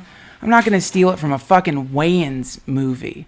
You know, like Why? It's so obscure. It's probably easier to hide. I'm gonna get you, sucker. Well, is one of the most popular. You have to consider it. It is possible that you bipolar. had it in your head and that you forgot. Oh well, sure. Is possible. Of course, but that shit happens to me all the fucking time. It happens, man. But here's the thing. A lot of jokes are a form of math. It's like an equation. Yes, if you you're take a absolutely premise, right. it's an equation, and if you break that equation down, it has natural logical connections in that equation. Yeah. And a lot of comedic minds are gonna. Yes. If you give them a premise, they're going to come up with Parallel very thinking. Parallel thinking. Unfortunately, though, you saw that other one first. Yes, I did. So that kind of factors out. It could have been juiced in my brain, but I still, though it is like Wayans has got a transvestite. I think it's a transvestite. She appears hot at first, and he takes her apart, and then she's not hot. As I recall from it, he flees, and that's it. Right. You know what I mean? Where it's like it is the same thing, but it's not the same thing. He's not an absurdist. Yeah. I mean, it's like it's like I'm saying fucking that it's not the making same her- joke I'm making because, her but it's you can't really defend it though because it is exactly the same joke. You know what I'm saying? Like if someone stole the joke from you, but then just twisted it into that, and I know you didn't steal it, that would be no, there's no excuse.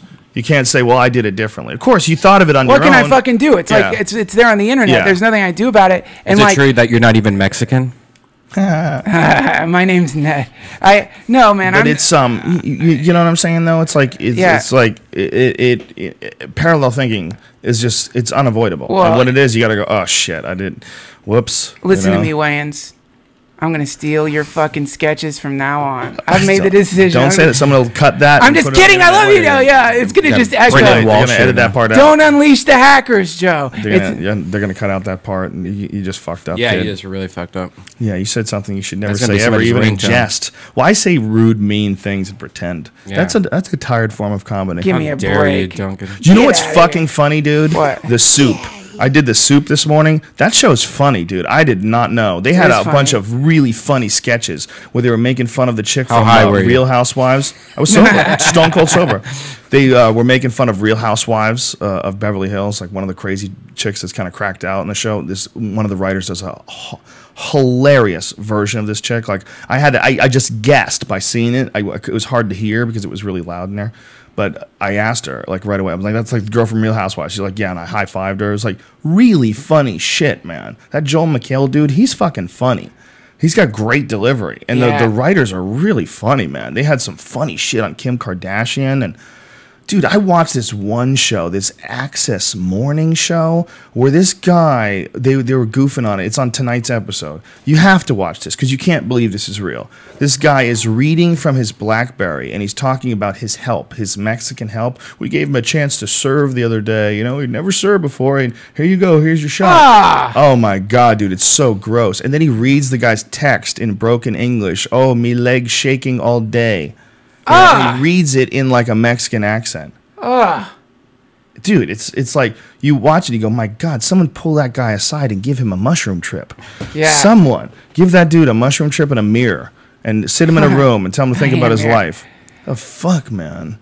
Yeah, it's pretty disturbing. It's so clueless. Like you can hear him doing it. It's just so clueless. It's like so weird that you don't think that people are going to find that really gross. It really makes me believe in the idea that like there's like two species happening right now. Like humans are differentiating, and like some humans are jumping away from the what most humans are. I think some people are splitting away because like for me to be in a mind state where I thought like that, or I acted like that, or I read someone's text in like some stereotypical Mexican accent to humiliate them.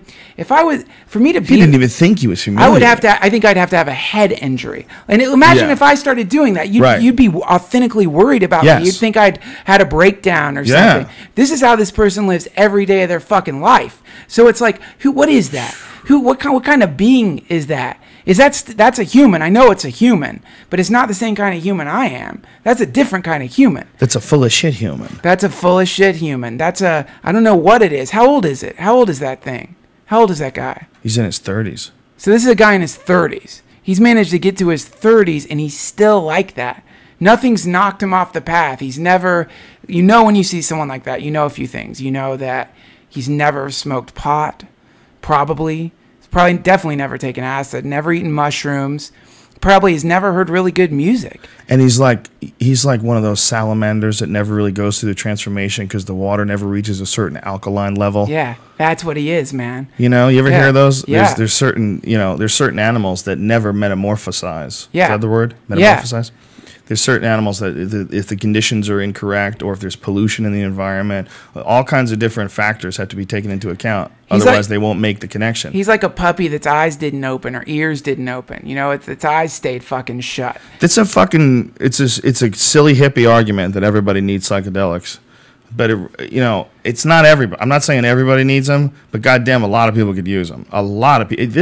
If they would just study them and they would just distribute them through experts. Imagine what this world would be like if we had centers where you could go as a young man to have a psychedelic experience to get a broader view of the universe. And someone takes you in and they do blood work on you and make sure you're healthy.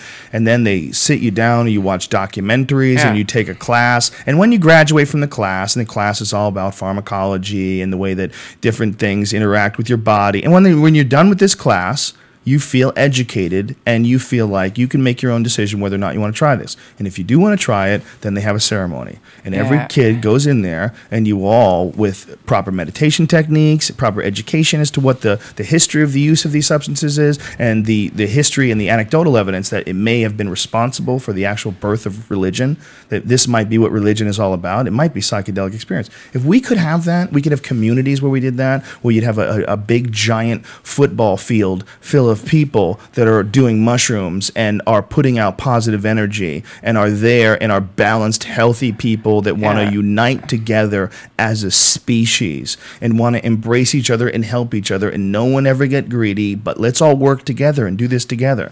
And you could have a football field filled with people doing this, a stadium filled with people doing this. Yeah. That would fix the world. And it sounds ridiculous. It sounds like you're saying mushrooms would fix the world. What would do it better?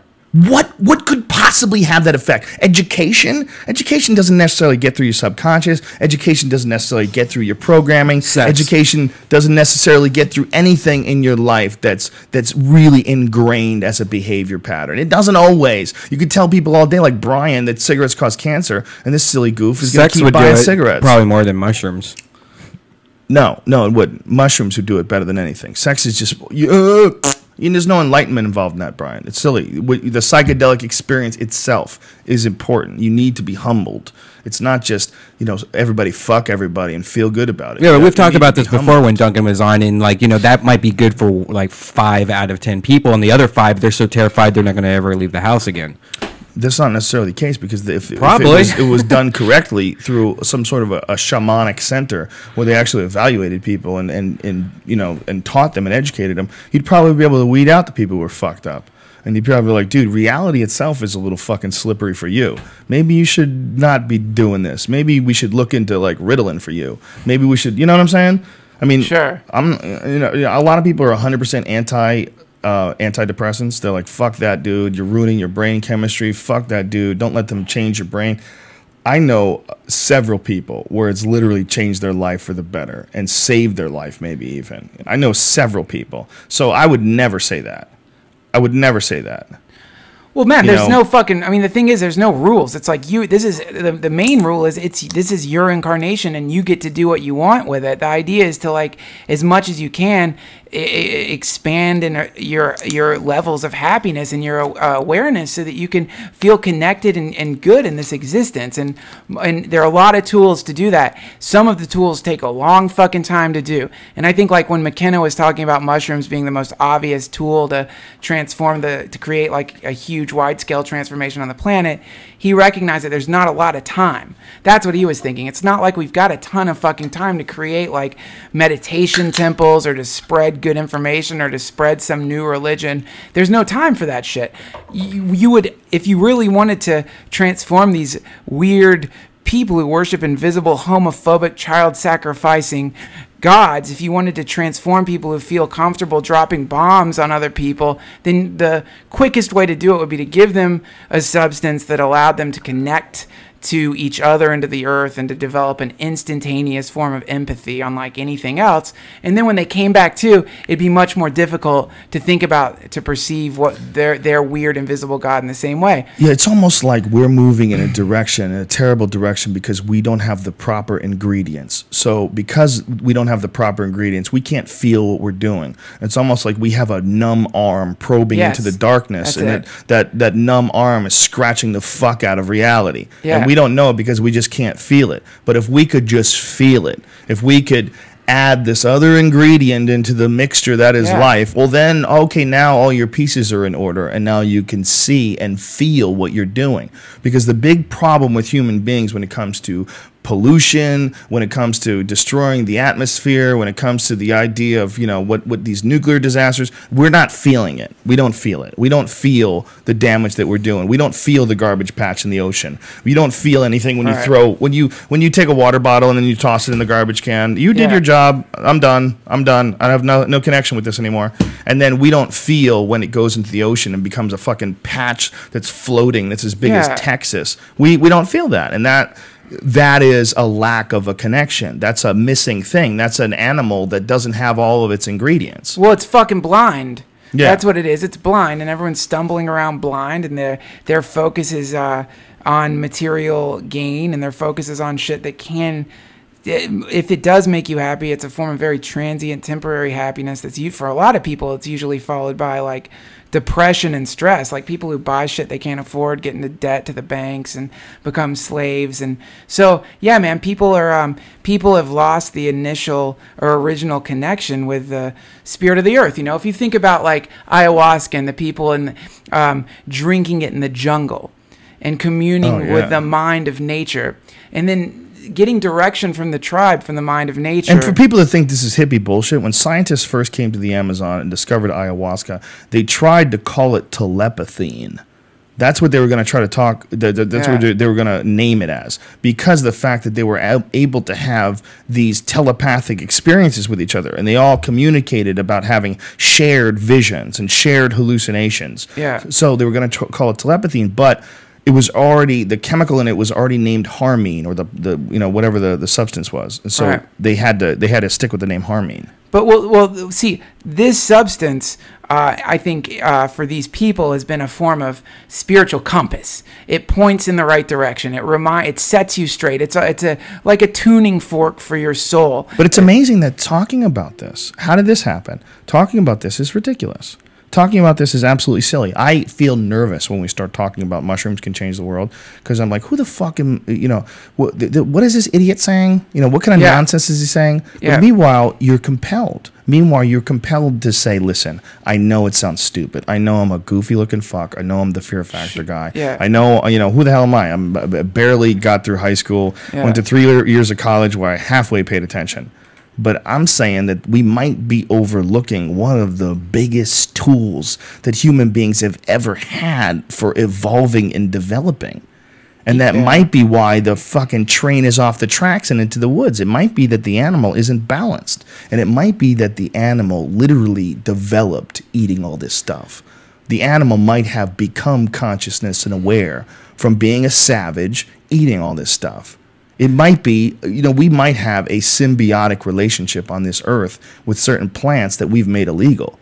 We might need them in order to be aware of our potential, the potential harm that we can do, the potential good that we can do, there's the no value of positivity. There's no might about it. The value of positivity is so important when you're on a substance. That is where all bad trips come from. All bad trips come from some negativity, whether it's a paranoia, whether it's a fear, whether it's a bad memory that you have that you're trying to avoid, shitty behavior that haunts you that you can't correct, whatever the fuck it is that triggers the bad trip. It's always a negative thing. Well, what it is it's what's happening is when you're taking a psychedelic, you're being given a glimpse at yourself from a distance that maybe you haven't obtained. And like meditation will give you that distance. It gives you a form of intense mindfulness. And so all of a sudden you're able to see I think the root of whatever pattern your life has become. And the root is a feeling. And that feeling for a lot of people can be a negative feeling. And so that's when people say, I don't like smoking pot, man, because it makes me get introspective. I get paranoid and nervous. Yeah. It's like, no, pot is not making you paranoid. Pot is showing you the paranoia that exists deep within you that's causing you to act fucking weird and causing your relationships to be a little more dulled than they need to be and causing your actions to be a little muted because you're afraid of the reaction that people are going to have to you because you're still stuck in survival. You want to survive so bad that you're scared, and you've covered that up with all the different whatever clothes you've decided you're going to wear in this incarnation and your tattoos or whatever you've learned. But deep within that, behind all that for a lot of people is something that you could easily term negative energy, but I think it's fear. Yeah, it's fear, and psychedelics show you that. And so the way to trip and these sinners that you're talking about, and if these sinners were there, then when someone started experiencing a difficult trip, then these people would, instead of getting them away from that, they'd, in the best way possible, try to turn the person to it. Like, what is that fear? Is that fear real? Because the joy of a psychedelic is when you have the balls to go into the darkness, and all of a sudden you realize that darkness was a complete illusion. All the darkness and negativity and spooky shit and guilt and fear and crap you thought was inside you and all the bad things you thought you've done and all the things that you feel terrible about secretly, you realize that's nothing. It's an illusion. The universe loves you. You're completely embraced by the entire universe. You're an incremental part of the functioning of the cosmos, and you're an incredible, wonderful, perfect fucking thing. And when you get a glimpse of that, it's the greatest feeling ever because you're healed. Because that's what true healing is, man. True healing is realizing you were never sick in the first place. True healing is realizing you just had some fucking a little bit of dust on the windshield, man. You brush it off, That's all. And that's what psychedelics do for you. And you know what else does that for you? Really good therapy. But really good therapy costs a lot of money, and it takes a long fucking time. And you have to be open to it. You have to be open to change and smart, and you have to have the ability to recognize your own faults. Yeah. Some people just have this weird shield between them and reality where they've become successful because they never admit guilt. And they just press forward and they rationalize every single thing they do. And they just press forward. And that becomes a mindset just as much as, what we're talking about. That becomes just how work is done, And that's how militaries work. That's the only way they work. You have to fall into a mindset. Yeah. Well, yeah, that's the thing. We've all fallen into a mindset, and a lot of the fundamentalist Christians, they've fallen into these rituals and patterns, but they don't have a real connection anymore. So they're faking it, or they're actually just like taking cues from like really charismatic lunatics. Wouldn't it be awesome if the military really was our bravest and boldest, who wanted to protect us and who were led by the most moral and intelligent people on the planet? Yeah. And that these really truly were heroes, and in case some shit goes down, they're never puppets. They're only heroes. There's no doubt whatsoever that they're only doing the right thing. Wouldn't that be beautiful? Yeah, they'd be like celebrities. Wouldn't that be beautiful? Well, they should be. Most of them really want to be heroes. Most of them really want to protect. It's the people that are putting them there. Those are the problems. The people that are pointing you and they goes, those are the bad guys. Go get them. I'll be over here with a pencil to write down how many you kill. And if you do a good job, I give you a shiny piece of metal and I stick it to your fucking chest. Yeah. It's so fucking sad, man. It's so sad and disturbing, and it's like it's so easy to get caught up in that. It's so easy to get caught up in the macro of the darkness that's in the world. But man, I think that the trick is to like only spend a little time on that and spend more time fucking working on the real basic things in your life that you can do right now to like to make things a little better. Like, because a lot of people will focus on chemtrails when they need to be focusing on stopping smoking. Like I had a person describe chemtrails to me. Oh no. Smoking a fucking Marlboro Light. Talking about, man, they're fucking dropping this shit on us that's sickening us, making us stupid. It's like, dude, you're inhaling cancerous smoke created by a fucking corporation that's making money off of killing you. Who cares about some fucking chemtrails, brother? You got to stop smoking first. You know what I mean? Like that's probably way worse. Many more people are dying from cigarette smoke than dying from chemtrails. Yeah, that's silly. So those are the steps. But people, it's a really simple thing to do. You get caught up in the macro instead of being like, you know what? Here's the thing you can try. Instead of worrying about chemtrails, why don't you fucking get get a good recipe book of like a raw recipe book. Try eating raw for a few days and see if that makes you feel better. Cut out eating processed food for a few days. Not forever, just for a few days. And well, the issue is a lot of them are really misinformed, and they really do believe that there's this constant aerial bombardment.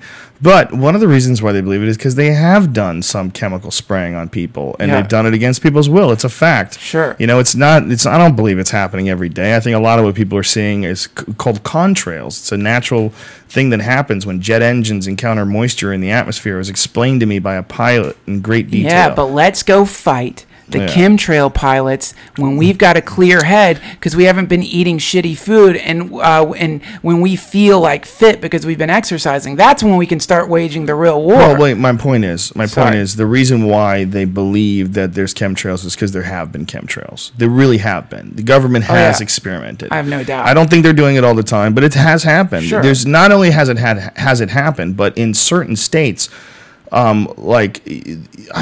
God, was it Georgia? I forget what state it is.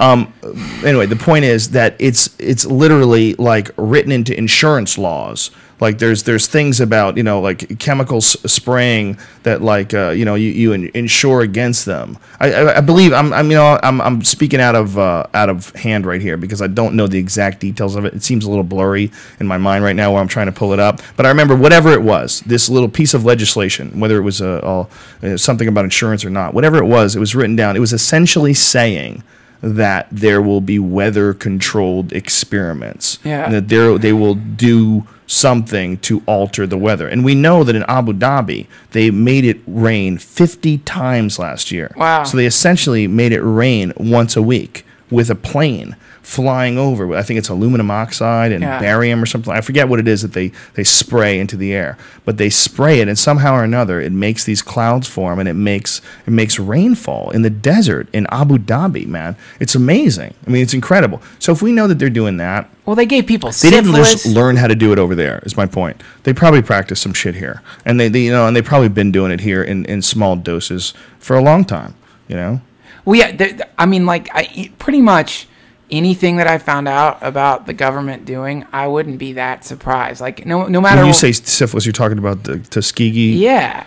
They fucking blasted. What is the exact details of that? They infected. There's a bunch of black God, people, I wish right? you hadn't asked me that. I think what it was they told some that they were being treated and they weren't being treated with any medication. They lied to them to see the degenerative effects of the disease. Dude, on this Century of the Self thing, they were interviewing the fucking main psychologist for the CIA during the 60s and the 70s.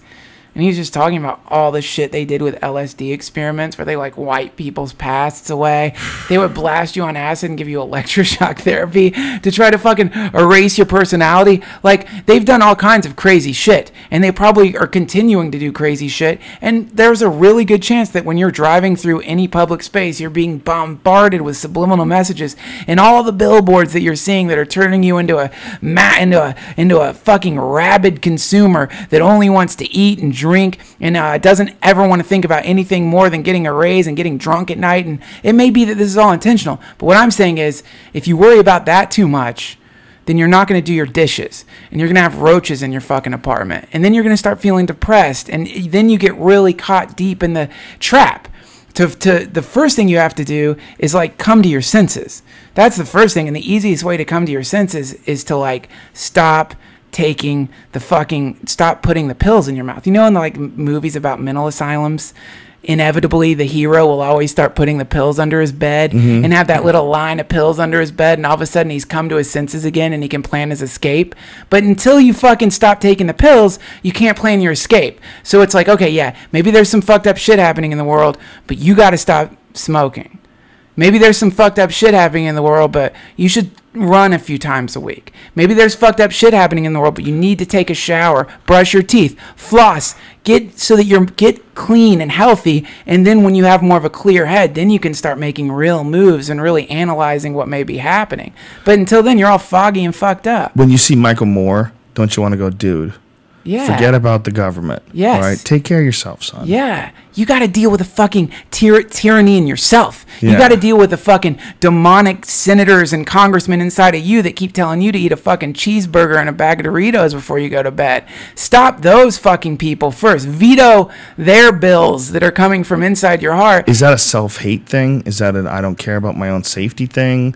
It's just like I'm obsessed with my goals. I'm obsessed with my interest. I don't care about my own personal safety to the point where I'm just going to overfeed myself. Yeah. No rational thinking, just completely given to impulse. It's I think what it is it's like it's a literal rut. It's like you've been going in this circle for so long that you can't get out. You're like a truck whose wheels are stuck in the mud. So you just are stuck in this endless pattern. That's what we do. Humans get stuck in patterns, you know? Totally. And so the idea is to get knocked. You got to knock yourself out of that pattern somehow. And the quickest way to do that is with a psychedelic. If you don't want to take a psychedelic, then just seriously start. I know this sounds super hippie. Start fucking juicing. Drink health. Eat healthy. Just eat healthy. I don't care what you eat. Eat fucking healthy for Vitamix, don't juice. 3 days. Vitamix is the shit. Yeah, Vitamix is way better. You're doing than that juicing. right now, right? Yeah. I got this fucking. It's the best way to force yourself to eat a ton of vegetables, dude. You just drink it. Just you think about like how much I eat. I have one big cucumber, like 6 stalks of celery, 5 big giant leaves of kale, and a big chunk of ginger and a pear. And I just blast all that shit. There's no way I'm gonna sit and eat all that. Fuck the ginger, man. I love ginger. The ginger. You Too put, spicy. I like it. You know what else you can throw in there that's good, man? What? Fucking jalapeno. Ooh. It's so fucking good. I've been my God, dropping that's jalapenos in the dope. blender with Oh almost my God. everything I made. I made a fucking chocolate mousse the other day in my With blender. jalapenos? When I threw a jalapeno in there, delicious. Kind of like spicy chocolate. Wow. You can put it in fucking anything. You can put it in like, anyway. Dude, you need a show on the Food Channel. You can do anything with a jalapeno. I should put do a jalapeno in my asshole today. The chop, what is the slap chop? You could be a slap chop. Jalapeno with spokesman. jalapenos Please and the hire slap me. chop. I'd gladly do it. You'd be like Duncan the jalapeno guy. You could have a book. I'm Duncan the jalapeno guy, Hi, showing guys. you could put jalapenos in anything. Will he put it in toothpaste? He's crazy. I put it in my baby's Turns out food. that jalapenos inside toothpaste kills bacteria that even Listerine can't get to.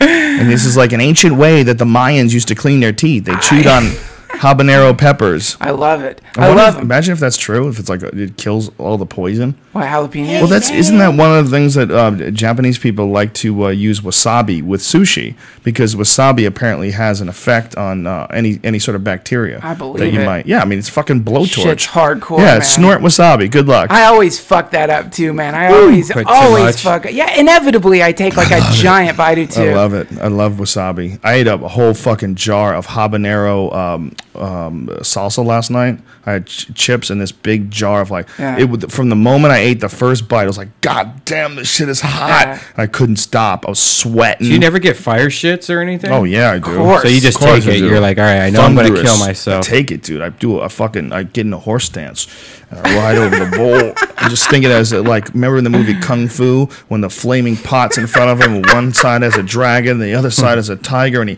picks up the pot with his forearms. That's fucked up. I don't think it's a coincidence that I have a tiger on one arm and a fucking dragon on the other, and I was a fan of the Kung Fu show. Well, Okay. Well. How about that? Yeah. See, it's like with I'm gonna get you, sucker. I stole that. I stole didn't that without fucking- even thinking I about didn't. it. It was an accident. I'm just saying, man. I'm admitted I stole my tattoos from Kung Fu. But I think that's what the motivation was. Well, you hate it's a Kung Fu. noble motivation. You hate Kung Fu, right? There's some Kung Fu guy who's mad at me. He said that the guard is actually called Baby Monkey. It's called Baby Monkey. It's hilarious. It's really funny. Where do you find that? Because that Eddie, was really Eddie funny. Bravo sent it to me. Eddie Bravo sent it to me. It's a fucking hilarious. You want to play it? All right. Play it. I'll tell you what part it because I tweeted it. Okay. What part the guy starts talking shit about me. But he's one of those dudes, and this is truth. Listen, there's a lot of people that got upset at me because I said things about Kung Fu. And there's a lot of people because I said Kung Fu is kind of bullshit, and a lot of it is just like a bunch of people practicing things. Like if I come at you like this, what would happen? I would move to the side and I would attack this way. It's like a one step. You know, in Taekwondo we used to have the things called one steps. And what it is, you know, you would throw a kick and the other guy would counter. And what it was is to imprint into your mind what to do once you start sparring. And then eventually you start sparring. But when you start sparring, that's when techniques really get weeded out. And that's when you understand what is the most effective use of energy and force, what techniques work the best, what techniques are really truly applicable, and what techniques are really kind of frivolous and a waste of time. There's better alternatives. Well, Kung Fu never did that. They didn't have all the sparring. They didn't have, Kung Fu didn't like go and enter into an Ultimate Fighting Championship where it was public and everybody figured it out and it was spread out through the internet. So there's the debate amongst all the minds of different martial artists, whether they're kickboxers or wrestlers. There's a genuine consensus when it comes to mixed martial arts. And that genuine consensus is, here's the school, here's the group of effective techniques. This is what actually works. Yes, you can wheel kick someone in the face. Absolutely. It's difficult to pull off, but you can wheel kick someone in the face. Can you monkey fist them on the nose? You can, but that's not the best way to do it. The best way to do it is to jab and then 1-2. It's what's a jab monkey? Right in. What's monkey fist? Apparently there isn't a monkey fist. Apparently I made it up. Apparently it's leopard fist. The guy told me leopard fist. There is no monkey fist. You're right. There is no monkey fist. It's leopard fist. But that's his style of kung fu. Because dudes were angry at me. Would talk, man, I hit you in the face with a monkey paw. You're gonna be upset. You know. So I'm like, you know. So there's a monkey paw. Then it must be real. See, in his style of martial arts, it's real. But in this one kung fu guy, it's a leopard paw, and that's the only technique that works. I'm not saying that your shit won't work, and it's definitely better than knowing nothing at all. But as far as is it the best thing to practice? No. There might be some good benefit to it, but if you want to look at the real true evolution of martial arts, what is martial arts? What a martial art is an art where you figure out what is the best way to attack and disable a trained killer. That's what you want to be good at. You want to be good at beating trained killers. You don't want to be good at beating people who don't know what they're doing, because that's what a lot of people are doing. What a lot of martial arts are, you're developing techniques that really will never work if you're fighting against Anderson Silva. You're not going to get them off. There is no best one. The best one is all the effective techniques of all the martial arts. It's takedowns from wrestling and judo, kicking from karate and Muay Thai, jiu-jitsu, submissions from judo and jiu-jitsu. You know, there's all these different things. Leg locks from sambo. It's all of these, and you don't have to have, there's no correct combination of what to use. Some guys only use a few of the components, but they have a very unusual physicality, or they're very good at one of these aspects to the point where, especially like a stand-up fighter, like a guy like Anderson Silva, that's his #1 specialty, stand-up. And he's so good at it, every fight starts standing up, so he has an advantage. At the beginning of every fight, he has an advantage. And if you can get to that spot, you don't have to be like the best wrestler. Like Anderson's not taking people down. I mean, I'm sure he could if he wanted to, but you very rarely see him taking people down. He just blasts everybody, you know? So if you can get really good at certain aspects of it, you know, there is no exact formula what to do. But as far as techniques, there's a general consensus of techniques that work. You know, the basic kicks, front kicks and round kicks. There's the crazy ones, axe kicks, wheel kicks. There's all this stuff works. But you know what doesn't work? What doesn't work is like crane techniques when you're standing. I mean, it will work, but it's better to box. It's better to curl your knuckles up and blast them in the face. It's better to kick them, you know, and to kick them correctly. The best, you got to go to a certain, I'll tell you when to go. I think it's 2 minutes and 4 seconds. Joe Rogan here works for MMA, say Kung Fu use monkey fist nonsense martial arts. Nonsense martial arts. He's right. There is no monkey fist. There is a leopard fist, but there's no monkey fist. But I understand. Joe tried to say all Kung Fu is nonsense. You're fucked, man. Watch this. Of This course, is awesome. I disagree. The funny thing is Joe used the word monkey to laugh and mocking Kung Fu. He's reading Little lines. does Joe knows. Yeah. No one used the monkey technique more than the MMA. This leg wrapping, this is called baby monkey. If you watch he's showing the guard. Kingdom, you will see baby monkey wrap the leg around the mommy monkey waistline and the back 65% of the time. And that is exactly what MMA using the baby monkey 65% of the time inside the cage. Now, who is the monkey here? I have no problem with the word monkey, as long as it is a good technique, like my monkey spinning arm lock. Monkey spinning arm lock. Watch this. MMA fighters are strong and tough, but don't be confused. Just because they do full contact, then they must be real martial artists.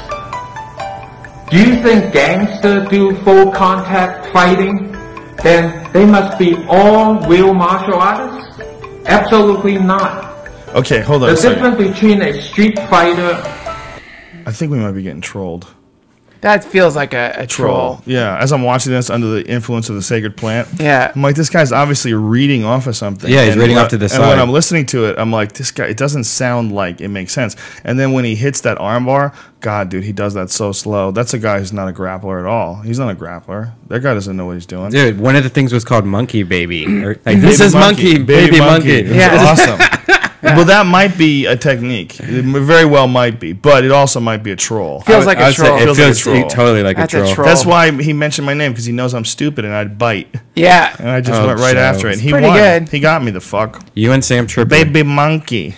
That's pretty good work, man. You I'm wap gonna a see if wap. I could get that for a license plate. Baby monkey. Baby monkey. Baby monkey. Baby monkey. You wap your wankles around. It's boo. this technique is called baby monkey. It's brilliant. Whoever did that, congratulations. Yeah, You did a good job. Well done. If it is real, sir, please come to 10th Planet. sorry if come to it's 10th real. Planet Jiu-Jitsu in Los Angeles, and I'd love to try out your baby monkey. See if I can pass your baby monkey. I want to kiss your baby monkeys. I bet I could pass your baby monkey. I'm just saying right now. I mean, I'm no killer. I'm no Marcelo Garcia, but I watched your role, and I'm pretty sure I could pass your baby monkey. That's all I'm saying. Challenge. You try your baby monkey on me, man. I'm gonna get side control. I bet I'm gonna get side control. Damn, this is hot. I don't give a Damn. fuck, bro. I don't give a fuck, dude. I'm That gonna dude wants to whack try my- that whack ass baby monkey on me. I'll show him what's up. 10th Planet Jiu-Jitsu, bitch. And you know the other thing, the music. Like if there was That's music offensive to playing me. during that video, Joe, there was. Well, here's my thing. It's funny, but if he's serious, yeah, if he's serious, it's offensive to me. Because, if he's serious, I don't think he is. But if he is serious, it's offensive to all martial arts because that guy doesn't know what he's doing. The way he's hitting that armbar, I'm like, Jesus Christ. You'll never know. He's hitting an armbar, though. The one thing, though, is he's hitting it like a kung fu guy. Because that's what the kung fu guys, that's what I have the problem with. The kung fu guys react. They do techniques, they practice techniques as if the other person isn't going to react. Like they grab you and then I would pull you like this and attack the liver from this position. And they have all this nonsense like, well, how do you know the guy's still going to be there? I know you have a game plan, but it seems to me like you're getting way ahead of yourself here, stupid. Dude, can I ask you a martial arts question? Sure. This happened a very long time ago. I used to work at a summer camp, and they would have like martial artists come every term to like demonstrate martial arts to the kids. And he was just some guy from like some local dojo or something. And so he would get a kid, and he hit his fucking head, man. He'd been shot like 5 times in the head. He'd been in Vietnam. He was a really intense fucking guy. Been shot in the head, really? Yeah, he had like he took something to the head. His head had like Shrapnel, maybe? Yeah, shrapnel. So yeah, shot in the head, probably not. Probably so he'd bring a kid down, and he'd do this thing where he held the kid's wrist, and he'd slap him in the neck, knock the kid out. And then, like, they'd get the kid to stand back up again. And it was something I've always, like, from time to time wondered, like, what the fuck was that? Is that real? Well, how hard did he hit the kid? Just like a slap, It's like it didn't seem... Not really hard. No. Then it's bullshit. So the kid was just like, what was that, hypnosis? What? Yeah, it's a lot of it is the power of suggestion. A lot of people, dude, and this is a very uncomfortable subject. I think a lot of people have very weak brains, just like some dudes have little dicks. You ever seen a guy in a movie and like he has a little dick and you laugh? It's so small you laugh. There's people with little brains too. They have a little dick brain. Oh, that's weird. That's what it is. Their brain just sucks. That's It fucked sucks. up. Yeah, and that's why when you go to see, didn't you go with me to the Boston Comedy Connection? Didn't you see the R-rated hypnotist with me? No. Ari went on stage. No, you didn't see that. I didn't see that. Damn, I thought it was you. Brian, was it you? Were you there with the R-rated hypnotist? No. Must have been Joey. What the fuck? But when you watch an R-rated hypnotist show, rest in peace, Mr. Frank Santos, who is the guy that I'm discussing, a longtime friend, very hilarious R-rated hypnotist. But he would go on stage and he'd bring people and they would sit down, and with the smallest amount of work, I mean, close your eyes, concentrate on what I'm going to say. I'm going to concentrate on my breath. I'm going to 3, 2, 1. When I hit 1, you're going to think you're with Madonna. Madonna, like it's back when Madonna was hot. Madonna's underneath you, and she's naked, and you're going to have your wee-wee inside of Madonna. On the count of 1. On 3, 2, 1. Where are you, John? You see this guy who is just a normal person. It was just 15, 20 seconds ago. He was just sitting there with his eyes closed. And now this guy really thinks he's fucking Madonna. Like, I watched the guy come in his pants. Frank Santos told him to come in his pants. He's like, oh, you're not going to be able to hold it. You're going to come. Oh. And the guy goes, oh. The guy came in his fucking pants. He was embarrassed. It wasn't an act. He wasn't an actor. There's no way an actor could be that good. I mean, there was the look of confusion on his face when Frank cleared him up and sent him out of it and went back to his friends. You'd have to be a great actor to make his yourself friends were come in laughing at him and, dude, you came in your fucking pants. Everybody was going nuts. He went back to sit with his group. He didn't believe what had happened. He was like, no, I knew what I was doing. I knew what I was doing. The fuck you did, dude. Like, they go into this trance. I don't know how it works. It doesn't work on me. Doesn't work on you. It was like an old magic trick where like that dude was a paid actor. I think that's part of what that kind of hypnotism is. I mean, there's different kinds of hypnotism. There's hypnotism where you can sit down and someone can put you in a very relaxed state where you are cleared of all your distractions and cleared of all your connections to the world, and they talk you through this. They talk you into a mindset where you're open to suggestion and where you're open to objectivity. That's a type of hypnotism, and it's a legitimate type of hypnotism, and it does get you to a certain state, but you're conscious of what's going on the whole time. He's not getting you to suck his dick. He's not telling you there's an elephant in the room that's going to cut your head off. You know, he's not freaking you out with bullshit and nonsense and trickery. He's just kind of guiding your thought pattern. But there's also a type of hypnosis that doesn't work on everybody, but it does work on dummies. And that dummy hypnosis, if you're a guy like Frank Santos, you can get people to think they're having sex with Madonna on a stage in front of 300 strangers. You really can do it. I've seen it. I don't understand it, but I don't understand people that are allergic to peanuts either. Yeah. I don't think the human body it's not uniform. There's some people that have a weird glitch. It's like, some cell phones, you can fucking hack into them, with somebody else's cell phone. But see, here's the thing. So if Frank Santos can make a man in Boston blast in his pants from 4 seconds of mild hypnosis, think what the fucking CIA can do to you if they've been studying this shit for like 15 or 20 years. Well, the sacrifices they've made too in the name of progress when it comes to LSD. They dosed a whole fucking village in France, including women and children. They dosed their bread.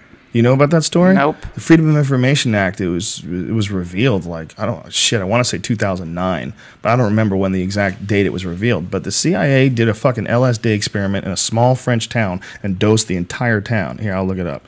CIA dosed French town. Acid.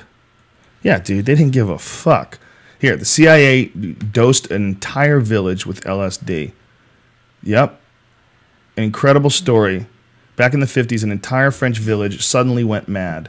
It was not as previously thought due to an ergot fungus contamination of the village baker's bread, says investigative journalist H.P. Abarelli, blah, blah, blah, blah, blah. Instead, it was part of a CIA secret mind control experiment with LSD. In other words, the CIA put a French village on acid to study them. Wow.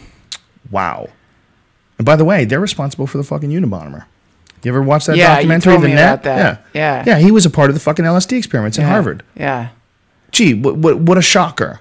You think there's a coincidence in that? That one guy gets so crazy that he decides to make enough money as a mathematics professor to fund his attack on all the technology of the world. And the way he's going to do this is send bombs through the mail at people that are creating things. Well, see, that's the thing. That's why you have to begin to ask yourself, which components of my belief system are things that I've arrived to naturally from my observation of nature, and which parts of them are placed into me by a system designed to turn people into consumers.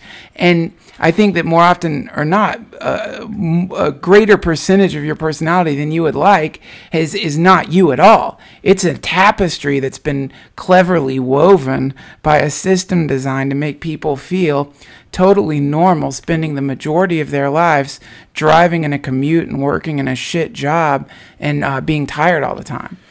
First of all, let me just say that apparently this is this theory of the French town is also questioned. Some people don't agree with it. Some people don't think it's true. Well, they were dosing fucking. They were dosing soldiers. They were dosing soldiers, and they were dosing whores. Were dropping it into their John's drinks. That was a Rolling Stone article about. Oh yeah. It was Operation. Sure. What the fuck was it called? I don't know. Operation Midnight Climax. That's what it's called. The CIA ran a brothel in San Francisco and New York. And they dosed the Johns because they couldn't find any willing participants in their LSD studies because unfortunately they gave people like Pepsi bottles full of shit and blew their fucking brains out. God. You know, they weren't sure the dosage, you know, when they first started fucking around with LSD. They wanted to know what would happen. Yeah, we're going to do shots. We're going to do whiskey, son. God. Do a shot of whiskey and you're actually doing a shot of acid.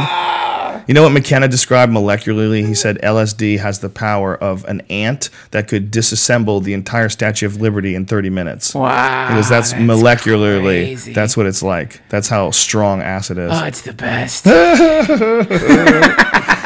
But imagine like getting it in a town and you don't know you're having it. For a lot of people that don't know, that's the #1 theory of the Salem witch trials.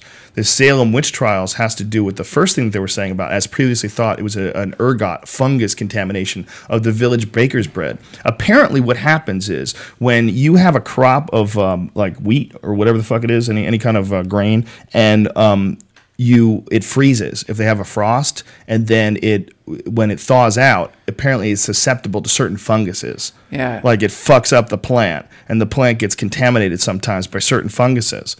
And ergot, when it contaminated, when they've like done core samples of this point in time, whenever the 1600s, whenever the Salem witch trials were, and they found like these late frosts that they think could have attributed to ergot infection. And then they found evidence of ergot. So they're pretty sure that when all these people went mad and crazy and they started burning women, it's just like they were whacked out on their bread, and they thought that someone was poisoning them. Yep. They really did think it was witchcraft. Sure. Which makes much more sense than, like it was just a religious thing. It was just, which is possible. I mean, we've seen horrible things done in the name of religion, but when there's a whole group of them and it's all in one area and all those other pieces are in place, there's a fucking psychedelic compound that makes you lose your marbles and it's in your bread. Of course that's what happened. I mean, it only makes sense. Why is this one area think it's bewitched? Yeah, because they were. Right. There was a fucking chemical bewitching. They just blamed it on the wrong people. They didn't blame it on the bread. Well, how would they know? How would they know? Yeah. So these crazy assholes thought that these women were witches. They'd look at them all paranoid. This fucking bitch is a witch. She's doing this to me. And, really, I mean, he's seeing giant mice attacking him with, invisible swords. He's seeing all kinds of crazy shit everywhere he goes. It's really strange to think that books have been written about how to torture witches. There's a book. Have you ever heard of the Malleus Maleficarum? Jesus, no. Look that up. The Hammer of What is it called? It's called I believe the Malleus Maleficarum. It's called the Hammer of the Witches. Look that shit up. It's how to Maleficarum? Yeah, I think it's Maleficarum. I'm probably butchering the name, but if you put that in, you should find it. And if that doesn't work, put in Dude, fucking internet's amazing. Yeah, I know. Misspelled the shit out of it, and it still found it. It's the way to spell it correctly, folks, is the Malleus, Malleus. Is that an LL? Yeah. Lleus, and Maleficarium. Maleficarum is Maleficarum. And just get an approximation of that in Google and it just finds it for you. The Hammer of the Witches. That's incredible. The greatest. It's a book that was written during the Inquisition. Oh my God, it's available on Amazon. God, I love the internet. I'm going to order that. Watch this. Watch this. While we're doing the podcast, boom, bitches. Ordered that shit, son.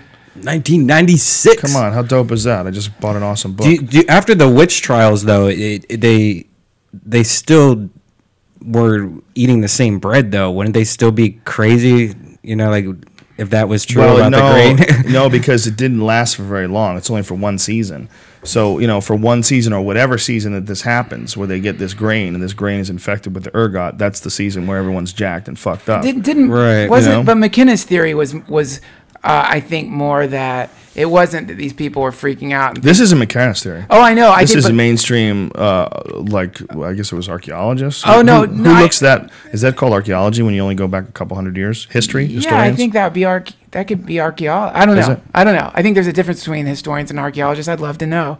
But I've read McKenna talking about how the getting rid of the witches was part of the transformation from the into male-dominated culture, and that was the burning of the witches was a representation of the shift from he has a great name for it, dominator culture or something. What does he call it? Yeah, the shift from he was from maternal society. Yeah, maternal matriarchal mushroom society to a patriarchy where the way that you taught people is through like the god of that society teaches people by beating the shit out of them and punishing them forever. It's not the way that a mother is supposed to be. And so the witch trials were the shift from one form of nature-based religion into a new form of religion where people started worshiping the invisible, like freak homophobic.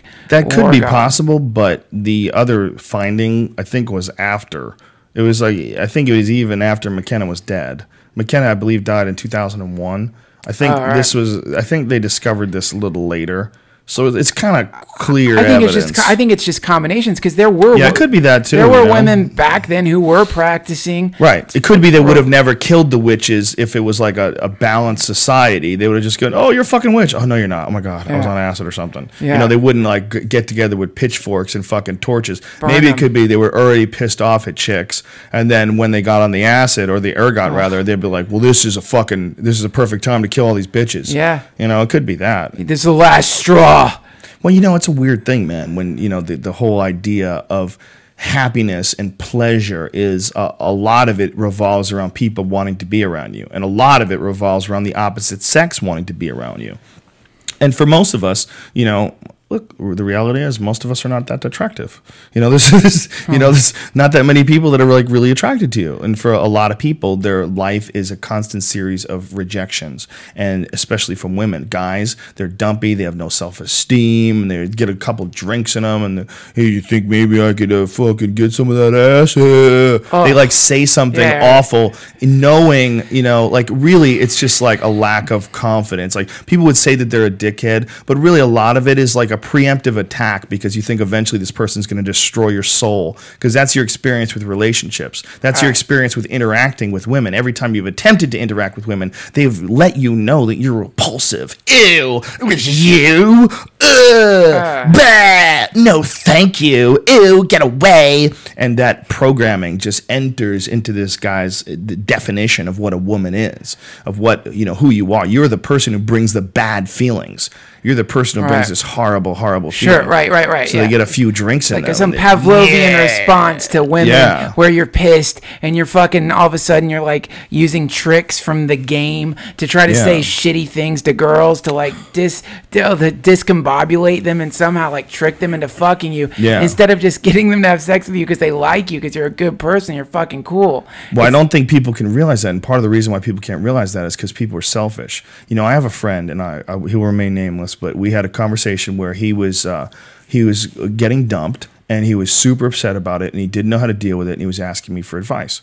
And I said, "Do you love this girl?" And he said, "Yes." And I said, "Well, if you love her, you should want her to be happy.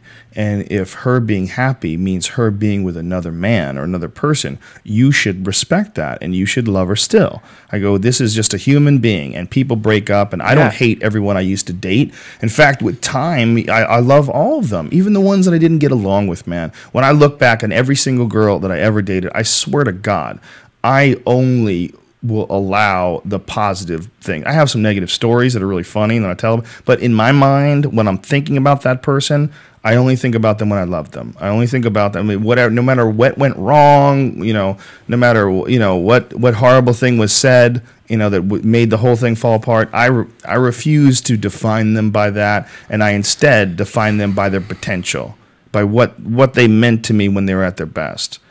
But it's really fucking hard to teach people that, man. It's really hard to over and over again realize when you fall face first into the fucking dirt that your thinking is incorrect and that it's not empowering and you're not helping yourself or anyone else. And in fact, you're devaluing yourself into this person's eyes because you become desperate and you have no personal sovereignty. That's right. A man that can't be with a woman without a woman when a woman doesn't want to be with a man is a repulsive thing. You know, we've all seen it, man. It was an episode of Fear Factor we had this week where there was this poor guy, and his wife didn't want to have nothing to do with him anymore. They divorced, and she was fucking, you know, just living her life, and they were still connected because they had a kid together, and she would just mock him openly and publicly, and she had no desire to fuck him again. She was just ready to make fun of him, and it hurts. It hurts watching it, man. It hurts your fucking soul. It cuts into you. You see it, and you go, this poor fuck, he doesn't even know. He's just trapped in this horrible pattern, and this person has become a drug dispenser, a negative downer drug. Yeah. This person gives them a depressing drug every time they see them. That's crazy. It's amazing. It's called, the bonds of Maya. That's one name for it, where you get entangled in the illusory aspect of the universe, and you don't even realize it, and then you're just fucking in pain, but you're the reason you're in pain. It's so sad, but it's real, and it's like, it's a plague, but it's also kind of cool, man. Those kinds of prisons, thought prisons, are the best prisons to get into because you have the key. You can so get hard out. to get out of it, though. But one of the things is you can't be selfish, because if you are selfish, you always want that person to be with you. You know, and this is what I was saying to my friend. I was like, dude, she does not want to be with you. You have to accept that. Yeah. You have to accept that this is a human being, and if you love this human being, you should want this human being to be happy. Absolutely. And your definition of love is you only love this human being if this human being provides you with the sex drug, provides you with the sex chemical. You can't just accept the fact that she wants the sex drug from someone different. Her genes are compelled to fuck someone different than you. And whether it's because you have personality shortcomings or physical shortcomings, it's not her responsibility. Her responsibility is to go towards what she enjoys and what she's attracted to. But we are so selfish that no one ever thinks that way. Well, but also, man, aside from like letting someone have a happy life and not trying to manipulate or control them into being stuck with you, the other thing is it's so much better for you to be with someone who really likes you. Fuck yeah. You know? My God, the guys who want to like change a chick, you know, you grow to love me. My God, dude. Yeah. Some savage is going to come along and fuck her in a laundromat, okay? Yeah. That's going to happen. You can't. Everyone needs to be extremely attracted to each other. Everyone needs to be extremely, whether it's just attracted to each other's minds, or each other's personality, whether it's physical, whatever it is, there has to be a real, because if you don't have that, one of two things is happening. Either you're not putting that out enough, you're not a dynamic enough human, both with your consciousness or with your objectivity or with your love or with your affection or with your generosity. You're not putting out enough. Not working. And if you're not putting that out enough, people don't want to give it back to you. So this beautiful, attractive, healthy, vibrant, generous, loving person won't be attracted to you because you don't want to enhance them. You want to draw and take away from them. And so you rely on wounded animals. And it's just one more wounded animal after another wounded animal. And that's all you ever get, because that's all you're attracting. You're attracting wounded animals because those are the only ones that are stupid enough to fucking fall into your web. Yeah, that's true, man. And also a lot of those systems, the pickup systems, are designed to trap wounded animals. It's like, exactly. Yeah, so it's like really... You just prey on the vulnerable, and it's only because the value of sexuality it's a value. It's very important. Like you need it. Like it will make you feel better. You know it will. It's your medicine. Sure. You got to go. You know. Yeah, but you know there's. Let's get it on, like Marvin Gaye son. I'm your medicine. Open up and let me in. It is a fucking drug, man. Darling, you're so great. I can't wait for you to operate. Boom. Boom. Get up. Let's make love tonight. Wake up, wake up. Cause you do it right. The guy was a bad motherfucker, dude. He's such a bad motherfucker. His dad shot him. His dad couldn't deal with his son just massively eclipsing him in every possible way as a human. His dad was just a regular guy. Who's Marvin Gaye? Marvin Gaye's a motherfucking dick-slinging superstar with a voice that came from angels. Okay? And who are you? Oh, you're the guy who fucked his mom. Get in line, bitch. You're just a normal dude. You ain't nothing special compared to Marvin motherfucking Gaye. You're a regular guy, and you made a son that's a badass bad motherfucker. You made a song that his songs, they play them without the words in elevators, and people sing along to the music. Yeah. His fucking songs are so good that when you're in an elevator and a music version of Let's Get It On comes on, you can hear him singing, oh, let's get it on. You can hear it. You can hear it. He's a bad motherfucker, dude. He imprinted the consciousness, and this guy couldn't deal with it, so he shot his own son. Woo! That sucks. He didn't want to play the game, so he picked up the board and he threw it away. Yeah, Couldn't win the game. Unplugged it. Can you he imagine unplugged the fucking Xbox. Shooting your own kid? Oh my god! I don't care what he did. Someone fucked up. It has to be you too. Unless your kid is a murderer, unless your kid's coming at you with a fucking sword and trying to, he's on PCP. Yeah, okay, I get it. You got to do what you got to do. He shouldn't, he's a threat to the public. But killing your own kid makes you automatically a fucking idiot, right? Oh my god, yeah, something happened horrible. Which is why it's fucking weird, the story of Jesus. It's like you're going to send your fucking kid down to a planet of savage fucking But you don't understand. He died for our sins. Oh. Did you know that? Oh, no, I didn't. Somehow or another we could still sin. But we get forgiven if we tell him.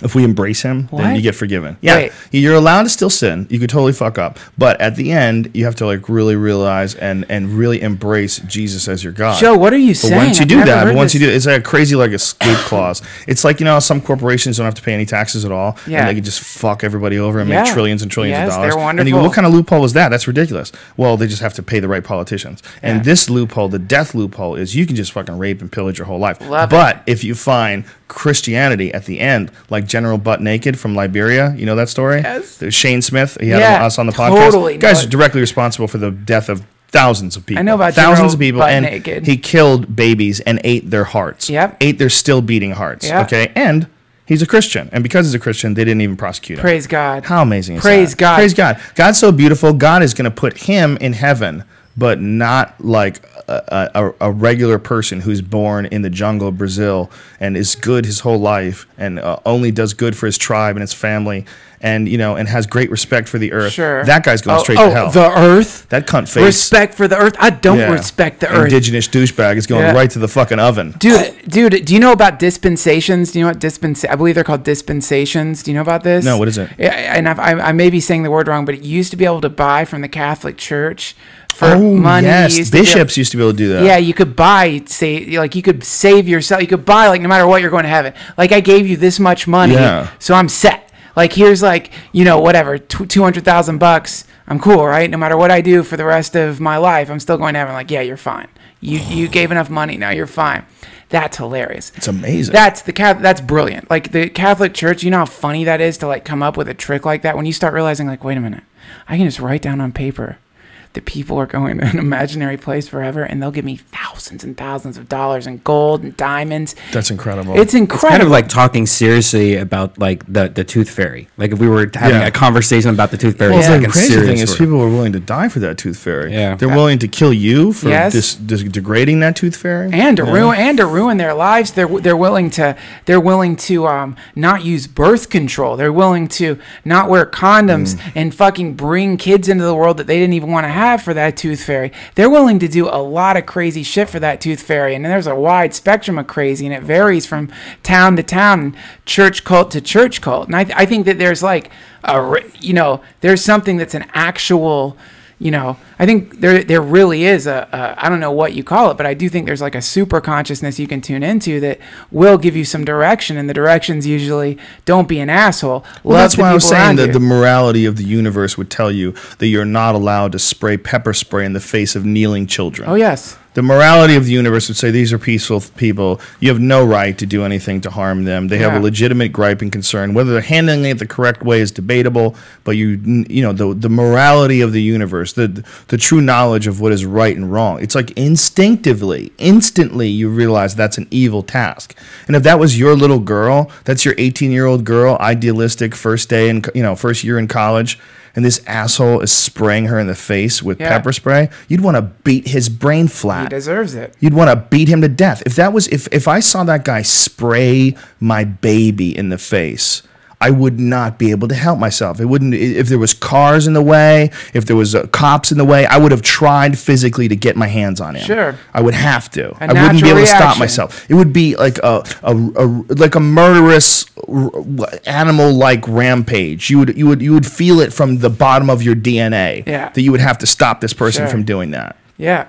Meanwhile, this guy's doing it because somebody wrote some shit down on a piece of paper. Yep. That's a detachment, man. That's a detachment from the things that you do and the impact those things have. And you could say, follow by the word of the law. And you could say, well, if those fucking hippies weren't there, they wouldn't have a problem. And while all these things are correct, that's not the real issue. The real issue is there's a detachment from the things we do and the effect those things have. And that detachment is due to a lack of sensitivity, which I think can be attributed to several things. And a lot of it is contributed to awareness and our focus on awareness, whether it's through yoga, whether it's through meditation, whether it's through isolation tanks, whether it's through psychedelics, whether it's through long walks where you sit by yourself alone in the park and you do an audit of your day and an audit of your true, honest thoughts and try to be fucking real with yourself, man. And don't bullshit yourself so you can sleep better at night and think that you're doing the right thing every time. And all you would have to do is apply those ideas to life, and everyone would be fine. Yep. Everyone would be fine. Because no one would ever start unjust wars. They would realize you can profit anyway. There's always going to be assholes out there. You can profit on fucking tanks, and you can profit on jets. We need those. Yeah, we do need those. But we don't need that many, and we don't need them everywhere. We don't need a military presence in over 100 different fucking countries. We've gotten completely out of hand. Those people making jets and making bombs and making guns, I'm 100% pro-gun. I have guns, and I think that you should be allowed to have guns. Absolutely. And I'm pro hunting, and I'm pro trapping. I'm pro all that shit, man. I believe in the Second Amendment, fully, strongly support your right. Yeah, me too. But I just think we're at a stage right now where people are starting to realize that the stuff that's written down on paper is not necessarily serving the human beings that it's supposed to represent. That's right. And because it's written down on paper and because a bunch of people say it's written down on paper, we are supposed to abide by it. We're supposed to deal with it. We're supposed to allow that cop to spray the chemical in the kid's face and not get beaten up and immediately thrown in jail like he should be, like your instincts would be if any civilian did it. And that's our real issue. Our real issue is we are operating under an archaic society. We're using the wrong map.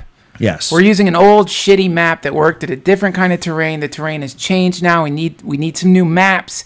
People have got to come up with new maps. You don't just get the fucking luxury of using an ancient, withered old map. Whatever the fuck the map is, whether the map is your Bible or whether the map is the current version of the Constitution with all the amendments, or whether the map, whatever it is, it's time to start making new maps based on the fact that we're now all connected. And when you see things like this new bill that's passed, it turns America into a battleground and empowers the military to come in and arrest civilians who are being disorderly and arrest anyone who is a threat and detain them, anyone who they deem a threat. That is all the evidence that you need to know that it's over. Yep. That is the monsters clawing at the head, the gravestone as it pulls them underground. Yep. As the earth sucks them into its core, the monsters are clawing as they're dragged down. They are trying as hard as possible to gain ground. Yes. And one way they're going to do it is completely violate the Bill of Rights. One way they're going to do it is to make the Constitution invalid. And that's what they're doing. And they're doing it under the guise of patriotism and protection. And you're like, protection from what, you fucks? But see, that's why what has to happen is people need to start continuing to take like the action they're taking with Occupy Wall Street. But we need a fucking super genius or a group of super geniuses or a collective of people to come up with a new map for how this shit should be working. You know what I'm starting to think? What? This is what I'm starting to think is going to happen. I used to think that there's going to be some sort of a violent upheaval. There's going to be real problems. I think that there's going to be people on the Occupy side that are far too intelligent to be ignored, and that eventually they're going to figure out some vulnerabilities to the system, and then they're going to have some power. And once they have some power, then people are going to talk, and then they're going to have to work something out and change some laws and change some rules. Because until there's some sort of a threat from the other side, and it doesn't have to be a violent threat. It could simply be some fucking computer geniuses who know how to rework everything, who know how to shut down the fucking internet, who know how to make things invalid and unfunctional. functional. Yeah. It could be people who know how to manipulate, money through the internet. Who the fuck knows?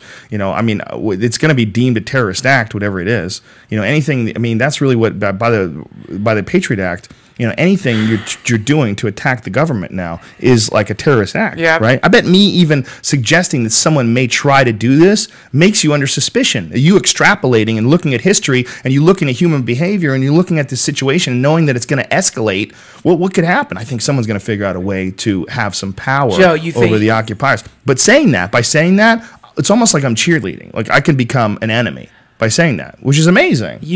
I'd say you're a little. This is Orwell. This is Orwellian. Yeah. It really is. I mean, it's amazing that life is now more fucked up than fiction. Or fucking people come, like the people who are looking under their car because they got a flat tire and they're like, hey, what's that fucking box there? And they pull the box out from under their car and it's some kind of magnetic bug that some people stuck on their car in the middle of the night. Tracking and then they come and get it. Then they come and collect it. Like that guy who popped it on. So old school nowadays. How about this carrier IQ shit, Brian? You just sent me an update on this carrier IQ. What was the update again?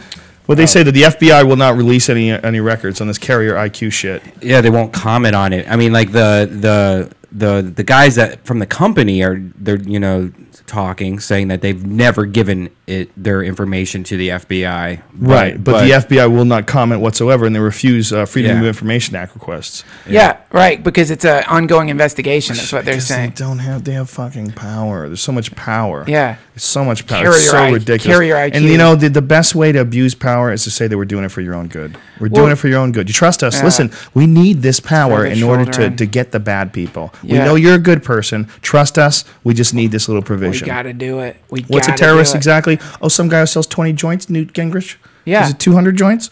Oh, 200 doses. He's a terrorist and he should be put to death. Yeah, someone who grows plants. These are the fucks that want to run our world, man. Really?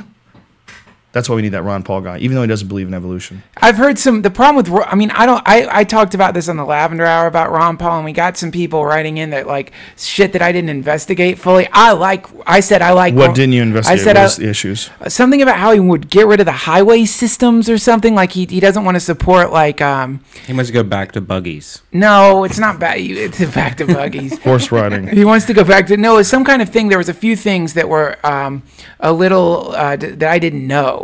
Because I really love the guy. What are the? It was something. Need to be more that's specific. The problem. I meant to go and investigate. So you got upset at something that you don't remember? No, I remember. They said Ron Paul would somehow get rid of the interstate system. Okay, Ron Paul interstate system. I couldn't find it. You couldn't? I don't think so. And then also the evolution thing came Interstate up. Commerce Clause, is that it? I don't know. That's something different, I think. But I love him. Right now I still like him, so I don't know.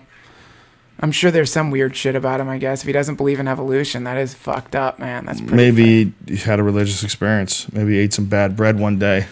Tripped the fuck out. I love people. He's got an insight. Dude, people who believe the Earth is 5,000 years old are some of the funniest fucking people out there. There's a big move for Ron Paul right now, man. He's moving. With this Occupy Wall Street thing, Ron Paul is fucking exploding. Ron Paul is neck and neck with Newt Gingrich right now in the Iowa poll. Great. That is unprecedented. People, they're not expecting this. Did you hear all these other guys are falling apart? That's the crazy thing about these dummy Republicans.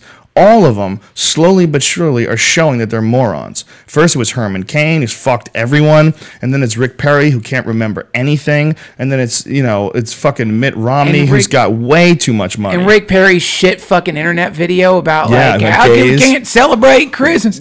But we know the gays want to get married. Yeah, we can put gays in the military. Gays in the military, but we don't celebrate Christmas. Meanwhile, he's wearing the same jacket from Brokeback Mountain. He's wearing the same jacket that Heath Ledger wore in Brokeback Mountain. So you almost wonder if his stylist has a sense of humor. Yeah. I mean, how brilliant would that be if they're like, well, we got to make you look like a good old boy. I mean, you're just like George Bush again. You're reincarnated. A lot of people love George Bush. He was a good man. He's a good president. We want to get you dressing like a rancher. We're going to put you on a ranch. Okay, we don't dress him like a rancher. Okay, a rancher.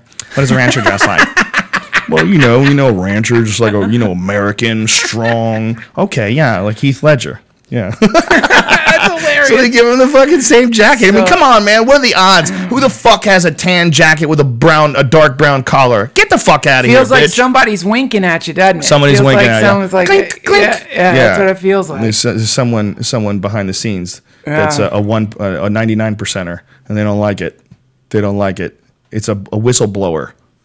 Yeah, man. There's definitely like little clues out there. It's he's Desperado, and what it is now is like one of those shows where it's about to get canceled, so they bring in a black character. Yeah, you know, we need a nutty neighbor, and he's a rapper, you know, or you know, whatever. They're just panicking right now. This is a death spiral. But they're all like, all of them seem like they should be on Jerry Springer. They don't seem like they should be running for president. They seem like just freaks and Newt Gingrich is clownish, guilty of ethics violations, and you know he was accused of over 40 different ethics violations, and serves divorce papers to his wife dying of cancer. Yeah, there's just so much that I don't like about him. And one time, but by the way, this is the one thing that really sticks in my mind. Think about this, Newt, because this really sticks in my mind as to who you really are. I bet he listens. There was a kid in one of those MTV shows that came up to him and said, "Boxers or briefs?"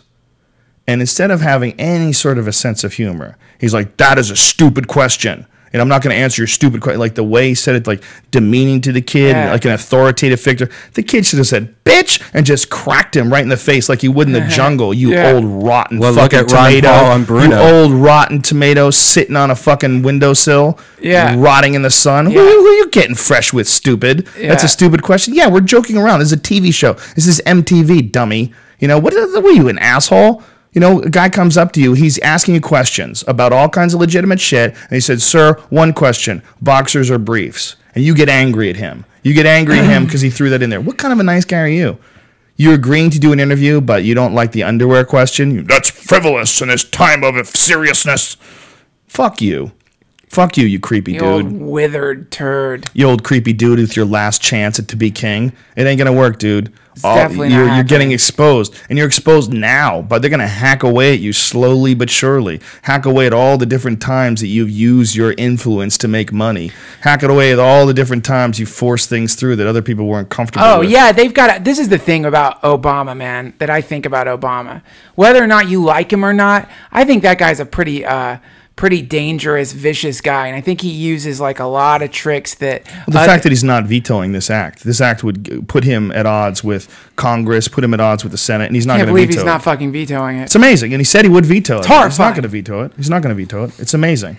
It's going to go down. Sign it? Yes, I do. I gotta piss. Yeah, they said he's going to sign it. Let's just wrap this bitch up. Let's end this thing. It's fucking 3 hours long. All right. Thanks, everybody. Thanks for tuning in. Thank you to the Fleshlight for. Thank you, Fleshlight. Thank you, Fleshlight. Thank you, Fleshlight, for so many wonderful memories. Thank you for being so awesome. Thank you for every time I've gone like this inside of your body. Can I talk about a show I'm doing? Sure, yeah, please do. I'm going to be at Caroline's in New York City tomorrow, Friday and Saturday. I'm featuring for Natasha Leggero to come out. Dude, Caroline's is the shit. That's a great club. Can't wait. That's a fun place to be, man. Caroline's in New York City. Can't get any better than that. Please dude. come. That's Please. on Broadway. Yeah, come. It's a hilarious show. We are also, Duncan and I will be performing together on New Year's Eve at the Melrose Improv. Holla at your boy. Yes. Me, Duncan, and Joey motherfucking Diaz, bitches. P.S. Suck it, okay? Suck it. We don't know. I think there's only one show. That's the right way to do it. We might have 2 shows, in which case the 8 o'clock people don't get to celebrate the mystical changing of the guard. That's right. But we'll fake it. Who gives a fuck? We'll fake it. We'll do a countdown. That way you'll celebrate it twice. Yeah. Right? Word. Also, we're at the Chicago Theater January 27th, and it is almost sold out. If it sells out, apparently they're going to open up some other section. It's like this upper high balcony, but the tickets you want are probably the ones that are, well, actually, it's fucking old badass theater. One of those tiered theaters. Man. It'll be awesome if you have the top balcony. But it's me and Duncan and Joey Diaz as well, or should I say Duncan, Joey Diaz, and I. Because that's the correct way Thank to do it. you, Joe. To be courteous and letting people know. That's why you say that. That's why it's structured. Because I'm thinking of you first. Yes. And that's what people like, okay? So learn from that, all you dirty bitches. All you fucked up, evil, selfish fucks who are not looking out for your fellow man. Look out for your fellow man. Look out for and only hang around people who are 100% looking out for you, too. This is possible. This can be done, okay? I have proven it. You can do the same thing. You can manifest your own reality and make it so. Duncan? God is love. Get some jizz into some holes, guys. Let's end this with a chant. Can you give us a chant to end this with a positive note? We should say real quick that we're at... Oh, yeah, we got the Ice House this weekend. Friday and Saturday. We're doing the Ice House, the Annex in the Ice House. It's a small room. It's only 85 seats, and there are star-studded shows. And it's Who give us the full lineup? Friday we have Nick Thune, Doug Benson, John Reap, and Pablo Francisco. Boom! Saturday we have Joey Dia, Eliza Schlesinger, Sam Tripley, Daryl Wright, and Skylar Stone. Boom, boom, boom, boom. These are crazy, huge shows, and it's only like, what is it, $15? $15. IceHouseComedy.com. And the Ice House is the shit. It's a great club. It's got a great vibe. It's where we do most of the podcasts from. We're doing a lot of them from there lately. This one we're doing from my office, but most of them we do at the Ice House because it's such a cool group of people that work there, and it's a good vibe. And the club has been around for like over 50 years, right? Isn't it like 50-year anniversary this year? Crazy. I mean, it's got like real history, like in the walls, man. It's like a real spot, and the podcasts there have been phenomenal. And we also do a podcast there this weekend. Every show that we do there, we also do a show called the Ice House Chronicles. And if you subscribe to the Death Squad on iTunes, you can get the Ice House Chronicles for free. It's always for free, and it's another good reason to subscribe to Death Squad because we've got a lot of other good stuff on there, like Sam Tripley's on there. He's got the Naughty Show on there. Tom Segura and Christina Pazitsky. They have Your Mom's House. Teeb. Yeah, Teeb and Teeb. Yeah, Teeb and the Heeb is who is it? It's Teeb and his girlfriend Danielle Stewart. And then they're constantly doing new ones on there, and there's it's just awesome free entertainment. Okay, so check that out. Thank you to the Fleshlight for sponsoring our podcast. I already said. The Fleshlight. I did that. Yeah. Thank you to Onnit.com, ONNIT, makers of Alpha Brain, New Mood, and Shroom Tech Sport, and now Shroom Tech Immune. There's a new Shroom Tech, which is based on mushrooms that enhance your immune system. We're trying to keep you healthy. We're trying to keep you smart. We're trying to keep you not happy. For working out, just for immunity. There's one that's for working out. That's the Shroom Tech Sport. And then the other one, Shroom Tech Immune, is like supposed to help your chaga mushrooms and a bunch of different mushrooms that enhance your vitality and help your mood. Yeah, I got some. Cool, I need that right now. That's a new product, bitches. I want to try that. Again, with all the Onnit.com things, I tell you this very simply. These are all things that I am supporting because I believe in them. Although I have a financial stake in it, I can guarantee you with 100% certainty I would never, ever participate in anything that I didn't think was legit. I've been using nootropics for a long time now. I absolutely 100% have had positive effects from them, and there's science to back it. You can look online and find all sorts of information on nootropics, and I encourage you to do so if you're interested in them. If you feel like the products are too expensive, please go buy the ingredients in bulk. Make it yourself, save some money. I will be happy, I swear to you. If you want to buy ours, though, you can get them from Onnit.com, ONNIT. And if you go to JoeRogan.net and click on the link for Alpha Brain, it'll take you right there. Enter in the code name Rogan, get 10% off. And as always, there is a 100% money back guarantee. If it doesn't work for you, if your body doesn't feel it for whatever reason, it's not worth it to you, 100% money back guarantee. We want you happy. We want you healthy. We want you tuning in. We love you. Even though we don't even know you. We do love you as long as you're the way that we want you to be. We want you to be loving back. Don't be a cunt. We love the truth inside of you. We say we love you, but if you're a cunt, then we're not going to love that aspect of you, all right? So get it together, bitches. We're all connected. Get it? We're all connected. We're all connected, and we'll see you soon. Bye. We love you. Bye.